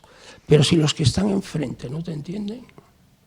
Pero es lo que dices, tú todos nos podemos acordar de aquel profesor que tuvimos en primaria que nos tocó la patata por cualquier motivo o porque estaba buena. Mira, el inglés de segundo GB, yo me acuerdo del inglés de segundo GB todavía. Era otra forma. Pero en cambio, o sea, te puedes acordar, pero como duro, no te acuerdas bien de la gente que sabe mucho. O sea, mucho me refiero, es guay saber mucho, pero que, sí, claro, que toda tu fachada social esté basada en todo el conocimiento que tienes, me parece muy triste. De quién me acuerdo, los que me rompían la media, los que me sorprendían de repente con algo que era inesperado. Yo cuando voy a ver un concierto, un evento, un festival, lo que quiero es que me sorprendan. Yo tengo mucho conocimiento. No recuerdo, quiero que me sorprendan. No recuerdo Hazme sentir cosas. Claro. Lo mismo que cuando contábamos antes lo del arte y toda la historia, claro, ahí. Quiero decir, a lo mejor, teniendo conocimientos de arte, a lo mejor lo disfrutas más o de otra manera. Pero a mí o me pone o no me pone. A mí me pones un miró y a lo mejor me dices, sí, pero es que fíjate qué técnica. Digo, macho, pues no me pone. ¿Te acuerdas? O si me pone, o no me dice nada, o siento algo, o no siento nada. ¿Te acuerdas un día, Tete, que estábamos en la tele cuando estuvimos haciendo Mejor de cada casa? Ah, sí. Que teníais que hacer de jurado de las eliminatorias de los concursantes. Qué horror es ese. 500 en fila. ¿Cómo quieres que hagamos? Y yo les dije, si alguno consigue que seáis espectadores, que desaparezca el análisis técnico de lo que vas a hacer y que digas de repente, ¡ay, qué bien estuvo! Solo eso, ¿cómo me gustó? Me encantó. Ese llegó. Es el bueno. Yo tengo ido a ver a Coldplay, que me encanta como grupo, y Chris Martin desafinar como un becerro. Y no importarme un carajo. Estar en el cielo a su lado. Porque tú lo que quieres es que te lleven al cielo. Claro. No que te lleven con un discurso técnico, que te lleven sin saberlo. Y es lo que decía un poco antes cuando hablabas de eso, de a lo mejor si vas al Louvre, yo creo que cualquier manifestación artística, yo estoy mucho con Tete, por eso también antes estábamos ahí mirándonos, yo creo que tú puedes no entender a lo mejor el objetivo con el que se creó esa obra, pero si el artista ha conseguido que la obra que presenta a ti te llene, aunque sea con una explicación que no tiene nada que ver con la original. Lo que pasa? Que la música tú se la pones a un animal, la música. Le pones música y reacciona. Claro, es que la música es más instintiva, la música La música más... es muy emocional, no te pide permiso. No, pero sí que es cierto. Te entra que por la piel, pero no yo te creo entra que- por la pero yo- razón, pero eso te es entra la por la música piel. o es como nos lo vendieron, porque parece ser que No, tú... eso es lo que yo siento con la música. No, por eso, pero te explico, porque todo el mundo, y me parece muy bien, podemos decir, hostia, a mí esta canción me toca la patata, esta canción me hace vibrar, esta canción no sé qué. Pero después, parece que no todo el mundo puede hacer una crítica del Guernica. O sea, voy a Madrid y veo el Guernica y digo, pues no me gustó este cuadro, tú no tienes ni puta idea de arte, pavo. Ya. En la música no te lo suele decir nadie, Eso me pero pasó. en las otras disciplinas es como es más un rollo más, tú no tienes la categoría para hablar Para de entender arte. esto. No, sea no, lo que pasa es que literatura vas o a no sé qué. aguantar No estoy de acuerdo. 3 horas, tú aguantas un concierto de 3 horas, como la banda sea buena, sea muy emocional, estás todo el rato votando. Pero tú vas a ver un museo de 3 horas, sala tras sala, tras sala, tras sala, y tienen que echar un poquito de azúcar. Claro, tiene que ser como la movida y poner al tipo con las anfetas en la puerta. No estoy de acuerdo. No. Yo, por ejemplo, y mira, No, yo mira esto- qué museo voy a decir, que voy a decir Graceland, que no tiene nada que ver con el Louvre, pero yo ahí me quise ir sola, para que me diera tiempo a ver lo que a mí me diera la gana, a sentir, hostia, tío, y aquí Pero estaba estabas sentado viendo, el estabas cabrón de viendo a Elvis, y veía estabas esta viendo a tele. Pero bueno, pero es que ahí Elvis. ya estás... Yo ahí tardé mogollón. Ahí ya estás cumpliendo un... Yo te estoy un rol hablando- interno, pero Pero te puedo hablar del museo Casalís, que es de Art Deco, Art Nouveau, sobre todo mucho Pero- cristal y pero, cris Tete, elefantinas. pero, Tete, Yo me tiro ahí muchas horas para Tete, disfrutarlas. Pero tú tienes una preparación intelectual muy alta. ¿Yo qué voy a tener? Si yo tengo probado hasta Sí. Q. No, Tete, no. Bueno, Estoy ya, hablándote- hablamos de otra cosa. Yo te hablo de mi abuela. De mi abuela, por ejemplo, que era una tía majísima, que crió a 13 hijos en la posguerra, o sea, una bestia humana, una mujer, de esas mujeres gallegas de raza, ¿no? Si quieres, por darle una frase así un poco fachota incluso. Si se ponían a cantar mi abuelo y ella, Flipabas. nacía una alegría y había una fiesta tremenda. Si les ponía de repente en la tele un programa más cultural y tal, caían. Pero la cultura se puede contar de muchas maneras. A veces la cultura se cuenta de una manera tan espesa. Por eso, ¿Sabes qué por pasa? eso- pero eso es, a por lo mejor eso- es el interés, es por el eso interés el narrador- de los que expresan la cultura. Hay gente que no expresa No, bien. porque, no, y ya es que, está. no, es que hay gente que no llega. que se cree que la cultura es para una élite, es de una élite. Y entonces ya habla. Y entonces se separa Yo del hace unos mundo. días escuché una frase que me pareció muchísimo, muy guay, que decía que algo va mal en un sistema donde los niños creen que aprender cosas es un castigo. Hombre, yo viví Que los esa niños época. nosotros salíamos al colegio y era un castigo aprender cosas, no lo veíamos como qué guay que aprendí los ríos de España hoy. Porque Era, no me nos cago en lo la puta, contaban bien. me tengo que aprender los ríos de España, me cago en la puta. Pero es que no nos lo contaban bien y aparte teníamos una tradición que era el gamberro era el más guay y el chapón era el chungo. Chapón, chapón. Se ensalzaba al gamberro, al que colgaba a clase, al Bueno, que no sé qué, no sé ensalzábamos cuánto, nosotros. al que hacía travesuras. Coño, Cookie una vez me cagó en la mar. Cookie, maravilloso, Cookie como músico y como cantante y tal, bueno, de Porriño. Cookie una vez tiró o sea, procuró que todos los profesores y los alumnos lo vieran con la ropa que tenían. Luego vistió un maniquí con esa ropa y lo tiró desde arriba. Y todo el mundo pensando que se había muerto, que se había suicidado. Bueno. O sea, quiero decir, y Cookie era la hostia. El Nosotros chapón, en clase nadie se había había... uno que ojalá me vea y acepte mis disculpas, aunque yo nunca fui el que se llamaba Manuel Tomé Ben. Que el tío, Menuda infancia. que el tío leía Qué duro. a Gabriel García Márquez cuando no nos obligaban a leer y hacía unas redacciones de Oda a una piedra que naufraga en el Caribe. Claro, tú con 15, 14 años te viene el compañero de clase, pero ¿este qué toma? Como con una piedra que naufraga en el Caribe. Así. Entonces, estaban los repetidores, ¿no? Que es una figura que igual mucha gente no vivió. Los repetidores en mi tal eran hichos, no eran chavales, eran hichos de 19 tacos, cachísimas. Y intentaron tirar desde el 3er piso del colegio para abajo. Pero ¿por qué no? Porque no entró por la ventana, sino ese chaval está abajo. Hoy en día, quiero decirte, porque ni siquiera lo comprendíamos. Ahora los macarritas de clase, esos eran los guerrilleros, eran los que defendían el criterio del estudiante. Pero bueno, es desconocimiento, ¿no? También, pero... ¿Eras de los macarritas de clase? Manuel, tome bien. Tú. No, yo no. Yo estaba delicadamente puesto en el sitio ideal. Eres como Suiza. Era como Andorra. Eres de los macarritas que le caían bien a los que leían a García Márquez. Y a los... Tú No, sí los eres de las macarritas. macarritas de clase. Yo no, ¿Tú no- te creas? no Yo era juntaba- muy buena de no pequeña y juntaba de las acciones, adolescente. Pero bueno, era un colegio donde yo estudié, era un colegio, un clásico colegio de régimen. De régimen. Entonces venía el dire, te cogía por aquí por las patillas, te decía, cuéntame qué quieres ser de mayor. Entonces un día nos hicieron un test. Ahí ya estamos hablando de hechos de sexto de bachillerato, a borde de saltar. Nos hacen un test y luego en mi clase estudiaba el hijo del dire, ¿no? Que era un cachondo de la hostia. El dire era un cachondo de la hostia, pero cuando nos empiezan a leer el resultado de las actitudes profesionales que teníamos cada uno, el que menos quería ser era astronauta. Luego había mucho arquitecto, ingeniero, algún médico y tal. Pero Camilo Cores, que era este tío que le guardo un recuerdo tremendo, que ahora creo que es el que lleva 061 a la provincia de Pontevedra, dijo una de las mejores respuestas que yo escuché: ¿a qué quieres ser de mayor? Que además estaba el padre con los psicólogos, ¿no? Y todos formales, y de repente dice: a ver, Camilo Cores, ¿usted qué quiere ser de mayor? Y todos leían la respuesta que había puesto el chaval, ¿no? Y él puso: hijo de millonario. Yo conozco a un crío que dijo jubilado. Yo quiero ser jubilado. Pero hijo de millonario es, me creo en la insidia, la pobreza, no sé qué. Y de repente soy hijo de millonario, no rasco bola. Bueno, el padre le montó un pollo ahí en directo, tremendo, ¿no? Pero fue muy inteligente.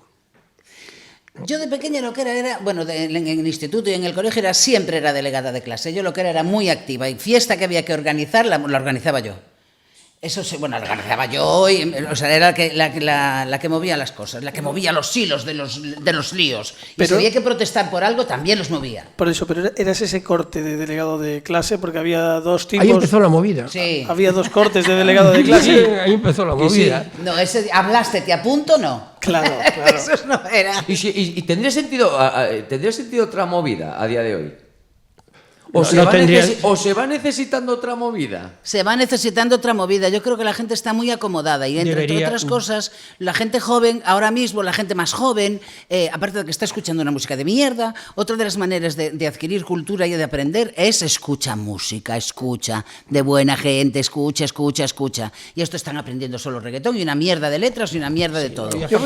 Pero están como muy acomodados o con muy poca ilusión porque hay poco trabajo, no se independizan de sus padres y entonces es un momento de, bueno, mira, yo me voy a quedar aquí en el nido mientras tanto y mientras te quedes en el nido no te va a pasar Pero nada. fíjate que si lo ponemos en generación es como que vosotros lo vivisteis al revés, porque veníais de una época de represión y la libertad os hizo hacer muchas cosas, y ellos vienen de una época no de represión, pero de acomodamiento, por Sí. decirlo de alguna manera, lo cual les hace que no tengan la fuerza a lo mejor para salir. Y para protestar y por la libertad cosas. la ven como algo malo. Yo, sinceramente, sin que le parezca mal a las generaciones de hoy en día, creo que hay una diferencia tremenda de las generaciones nuestras a algunas de hoy en día, o a mucha de la mayoría, que es que nosotros teníamos, como no había escuela, solo podíamos aprender de todo lo que había pasado. Entonces teníamos todos un conocimiento de lo que había pasado hacia atrás tremendo.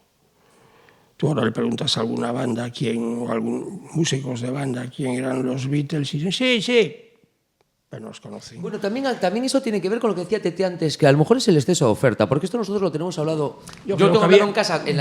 Antes, cuando tú tenías 3 canales en la tele, tenías nociones de política, tenías nociones de deporte, tenías nociones de sociedad, porque te tenías que papar el puto telediario.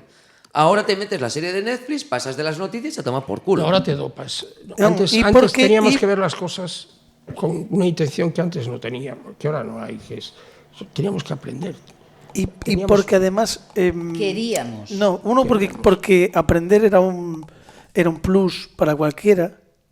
En realidad Sí, yo claro. por lo menos sí que todavía nuestra generación el saber era algo a lo que aspirabas, pero por el mero hecho de saber, y yo creo que un poco también para proyectar socialmente que, oye, yo he aprovechado, yo sé de algo, o sea, he leído algo, tengo unos era algo de lo que te enorgullecías, cosa que ahora creo que ocurre en menor medida. No voy a decir que no ocurre. ¿Y sabes qué pasaba también antes? Que yo siempre lo digo, tú te haces mucho más artista a veces en los camerinos que en el escenario. Cuando empiezas a hablar con otros músicos, con actores, con escritores, con tal, ahí es donde el conocimiento que tengas, tanto en el lenguaje, en la forma de expresarte, como de repente en lo que piensas, tiene mucha validez. Porque si eres el típico enterado que puede tocar muy bien, que eres una bestia, que eres el tío más rápido del mundo, en el camerino, cuando hablas con otras bandas, no te vale para nada. Bueno, el concepto lo de la humildad también luego lo vas aprendiendo, ¿eh? Porque yo creo que de jóvenes todos pecamos en algún momento de no ser humildes, seguramente, ¿eh? En cierta medida, pero lo que sí, y ya quería apuntar, es que es cierto que la escasez de oferta implicaba que, por ejemplo, había una tele en las casas y en el salón a veces tenía tu padre, ya cuando ya empezaba, una en la habitación, o así, o tus padres, ¿no? Pero quiero decir que había una tele en la casa. Y eso obligaba a que lo que decía Pablo, un poco que por queriendo o no, si estabas allí, tenías que tragarte lo que había en la tele. Y es cierto que en ese sentido no es por echar de menos ni por echar abajo lo que ha ocurrido, pero es cierto que cuando la televisión era pública, en un momento como el que estamos hablando, en el que la explosión de creatividad y de cultura era tal, es cierto que eso también se plasmaba en los intereses, tanto culturales como artísticos, que se reflejaban también en los programas de televisión. Y a medida que fuimos entrando en los años 90 y con la entrada de las televisiones privadas, todo eso fue dirigiéndose a una política más de consumo. Y esto no es decir que sea ni mejor ni peor, pero sí que es reflejar una realidad que es incontestable. Y el consumo llevó al capitalismo más salvaje en la década de los 2000, posiblemente. Te especializa como espectador, entonces probablemente si a ti te gusta el manga, ves manga. Si a ti te gusta el rock and roll, ves rock and roll. Sí, pero solo ves rock and roll y solo ver manga no es bueno. Por eso, nosotros en nuestra niñez igual nos veíamos programas que lo tenemos hablado tú y yo, como yo qué sé, como el que hacía el Casas, no me acuerdo cómo se llama, Un día es un día. O veíamos... Paloma Chamorro, la edad de oro, por favor, claro. Eso hay que decirlo, por favor. Sí, la edad de oro, por ejemplo. O cuando empezó Metrópolis. Cuando empezó Metrópolis, coño. Veíamos Informe Semanal un sábado por la noche con 15 o 12 años. Programa que lo echaban los domingos a las 3 de la tarde en la segunda cadena. Que ya era con Carlos Tena. Claro. Y el propio Casas. Y Juan de Pablos y toda esa peña. Yo era un niño raro y desde pequeño veía la tele. Sigue siendo un niño raro. Sí, lo sé. El día que echaron, que noche la de aquel día en televisión, que fue un martes en la 2 a las 10 de la noche. Bueno, nosotros la grabamos, tú fíjate lo ridículo, porque yo tenía 15, 16 años. La grabamos en un cassette, la película, que era doblada. En un cassette. Sí, para escucharla otra vez. Claro, porque era que noche la de aquel día, claro, era la de los Beatles. Eran los Beatles. Pero bueno, claro, ya vale. Pero si fuera Help, o Submarino Amarillo, Magical Mystery Tour, que están, por lo menos oye sus voces, estaba doblada. Y nos la pasábamos. Todos, y nos tragábamos los anuncios de la radio que iban por el medio. Me cago en 10, ya salió el anuncio. O esperabas al lado de la radio, o sea, estabas escuchando la radio con el rollo puesto en los dos para si salía la canción que te molaba, claro, si la tenías, claro. Tenías una cinta de estas de una TDK de 60 hecha de retales de los 40. Bueno, TDK sí eras pijo. Espérate, ¿cómo se llama? ¿Cómo se llamaba el periodista que hay de Radio Popular? Que también no se puede no nombrarlo. El de aquí. El de radio, Silvio Rockabilly, en mi Pitacol. Alfonso López, ese es otro clave también. Bueno, Radio Popular, ¿eh? Bueno, nos van a quedar muchas cosas sin hablar en el tintero porque estamos llegando ya casi al final, porque si no se nos va... Porque si no, estos se quedan a vivir aquí. Porque esto no es el primer capítulo de la serie. Sí, bueno, yo creo que va a tener que ser, va a tener que ser. Hombre, yo os propongo una cosa si os parece guay. Yo os propongo, no para ahora, pero para más adelante, esta temporada. Si somos capaces de cuadrar agendas.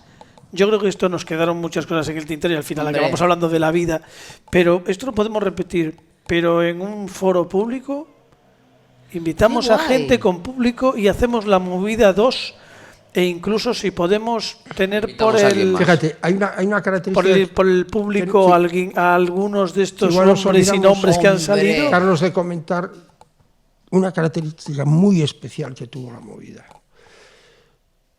Pues yo viví después como una segunda movida, entre comillas, que no lo fue, que fue la movida del folk de los 2000. Ah, De repente, en Vigo otra vez y en Galicia en particular, bueno, en Vigo en particular y en Galicia en general, hubo una segunda movida, que es muchos músicos, gaiteiros la mayoría, con contrato multinacional. O sea, Cristina Pato, Susana Seiván... el del anuncio de L'Oréal, ¿cómo era? Es que había una fotografía de un tío, jolín, que ahora es súper conocido y ahora me saldrá el nombre, que hizo era un PPP, un primerísimo primer plano. Sí. Y claro, no le salía la calvicie, salía así, y no sé si a qué músico fue, por Dios.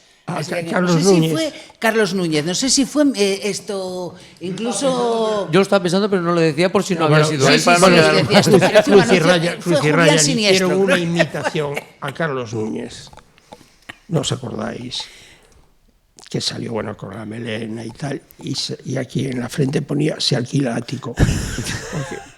Fue bueno, casi ofensiva. Pero es que esas cosas hay que llevarlas con dignidad, como llevas los michelines con dignidad. No, pero Carlos lo tiene muy claro. Carlos es un artistazo de la hostia. No, eso fuera de toda duda. Sí, no, pero está, bueno, Carlos Núñez, Berrogueto, seis bandas, la mayoría de aquí, o con raíz aquí, Espíritu 986, etcétera, tal, con contrato nacional, y unas entrevistas que había vivido la movida. Empecé a quejarme. Y era que en la movida todas las bandas hablábamos de los de al lado, era un paquete, éramos todos, la movida de Vigo era un frente. Y eso que estaba Siniestro, Resentidos por un lado, los Popis por otro, luego las segunda generaciones, donde ya empezaba Piratas abanderando motores, etcétera, que era una segunda generación, pero todos íbamos hablando unos de otros y se creó la bola de nieve, esa que es la base del marketing, ¿no? Crear una bola de nieve de tal para que cada vez crezca más y sea más grande. Cuando pasó lo de la movida, entramos en el rollo gallego puro, hablamos de nosotros mismos, solo de nosotros, o sea, minifundio a mazo. Eso lo hundió. Ya no hay, ya la mayoría de las bandas, esas de las que hablamos, o no existen, o se dedican a otra cosa. Claro, pero en principio las bandas, ¿qué te dicen cuando empiezas a escribir un libro o cualquier cosa? Dice, habla de lo que conoces. Entonces, claro. En principio, ¿de qué coño vas a hablar? Pues de Vigo y de lo que te rodea y de lo que está pasando cerca. Pero si tú entrabas en Madrid, si sobrevives, pues ya hablas a principios de los cosas. 80, ibas a la Castellana, a una discoteca de estas pijas, de estas que tienen dos torres allí, de esos, como decía en el monólogo. Yo es que no las conozco, esas discotecas, Pedro. No, nosotros empezábamos en Malasaña. Una vez en el Dolce & Gabbana de Milagro y salí corriendo. Es más de antro. Empezábamos en el bar. Soy de antro, sí. Empezábamos en el bar y luego por circunstancias, a veces, íbamos a dar. Y con cordoncito, con gente haciendo cola, y tú ibas de, vosotros somos de Vigo. Y dices, venga, pues somos de Vigo. Lo pasabas enseguida. O sea, ser de Vigo, en aquel momento... Era tener carné de VIP. Era un estigma, sí. Era un estigma... Un estigma no, era una medalla. Una medalla, claro, sí, pero estigma positivo. O sea, era como si tuvieras un pasaporte internacional. Quiero decirte, íbamos en paquete. Hoy en día eso no existe. Y la gente no habla del que tiene al lado. Y de esto hablamos mucho, no solamente en este gremio, sino en muchos artísticos. Muy recelosos de la ayuda del otro. Es más, no se entiende, cada vez se entiende menos, y esto es mi opinión, lo de rodéate de gente mejor para brillar tú. Porque realmente es como... Yo a veces le tengo que recordar... Juegas mejor. Además, yo me acuerdo que eso incluso jugando al balonmano, cuando ganábamos y pegábamos palizas en la primera de 17-1 y cosas así, Nuestro juego era una mierda. Cuando empezamos a chupar las palizas nosotras, jugábamos mucho mejor. Claro. Pon gente alrededor, eso es el ego maldito, ¿sabes? Ponga a tu gente, actores, actrices, músicos, que te hagan mejor, hay que trabajar a favor de obra. Cuanto mejor sea el de al lado. A mí me lo decía Guillermo es muy espectacular, el contrabajista de Los Ciclones, y muchas veces se echaba para adelante y al principio, como no nos conocíamos, decía, oye, ¿a ti te importa si yo me echo para adelante? Yo me cago en la mar, como no te eches para adelante te parto la cara. O sea, échate, haz show. Y con la parte es muy espectacular, y aparte de que toca de puta madre, es mono y es muy espectacular. Échate para adelante todo. Yo me echo para atrás cuando me toque. Hay que hablar, o sea, es hablar de nosotros mismos, me refiero, de lo que te rodea. Eso fue lo que es la movida. O sea, la esencia era esa. Éramos muchos barrios, muchas personas diferentes empujando en la misma dirección y hablando con orgullo uno de los otros, aunque luego igual, ¿quién toca primero? ¿Y por qué vas a tocar tú primero? Moneda al aire. Eso seguía existiendo, pero siempre era un ataque, era colectivo, no sé si ¿me entiendes? Todos teníamos orgullo de los de al lado. Yo iba a ver a Teo tocar, o veía golpes, o lo que te dije antes, himnos de la movida. No mires a los ojos a la gente, y Malos tiempos para la lírica, por supuesto. Eso quizás son para mí las 2 mejores canciones que salieron de Vigo. Y está mal que lo diga yo, pero si tú vas a internet y pones Malos tiempos para la lírica, te aparecen nanas encantadas en inglés. ¿Qué me dices? O sea, es alucinante, quiero decirte. Y eso al final ha creado una generación a posteriori, pero se olvidan de lo más importante, que es que éramos amigos, disfrutábamos mucho unos de los otros y subíamos con un orgullo tremendo al escenario de dónde éramos y lo que éramos. Y ahora te diluyes de otra manera.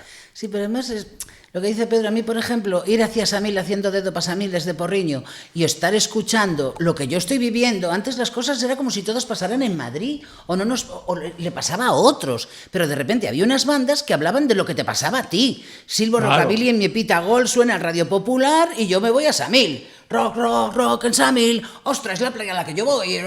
Luego ya empecé a abrir, un poquito. No.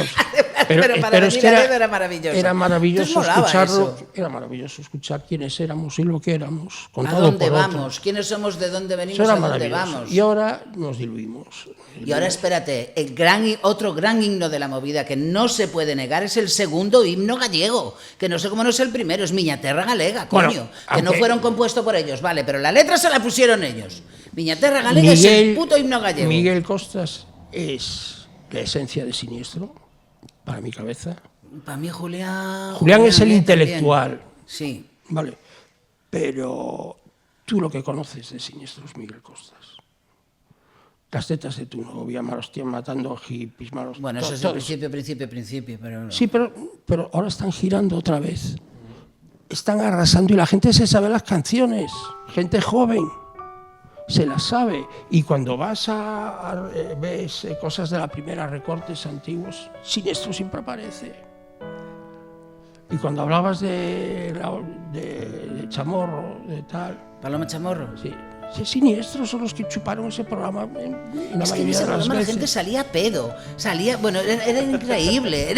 No, salías Paloma Chamorro, a ver cómo coño hago la entrevista esta, si me viene mega pedo y no sabe ni dónde está. Yo te iba a contar un concierto en Tenerife de Semega, pero... Mejor, lo dejamos para la movida 2. Sí, lo voy a dejar para otra... para que se pueda pedir carne. Oye, muchas gracias a los dos, es un placer. Nos vemos con público. Esta temporada buscamos un hueco, si os parece. Ostras, un hueco, ¿vale? ¿Y aquí cuánta gente te cabe? No, nos salimos de aquí, nos vamos de aquí. Y espero que producción funcione y no tengamos que pasarnos solo unas gafas. Tienes prometidas unas gafas para la movida 2, te traigo. Hay que buscarle unas gafas a Pedro que sean iguales que las que llevaba en Semega. Totalmente, queda prometido. Ay, qué gusto. Parece otro rollo. Y fiesta de los maniquíes.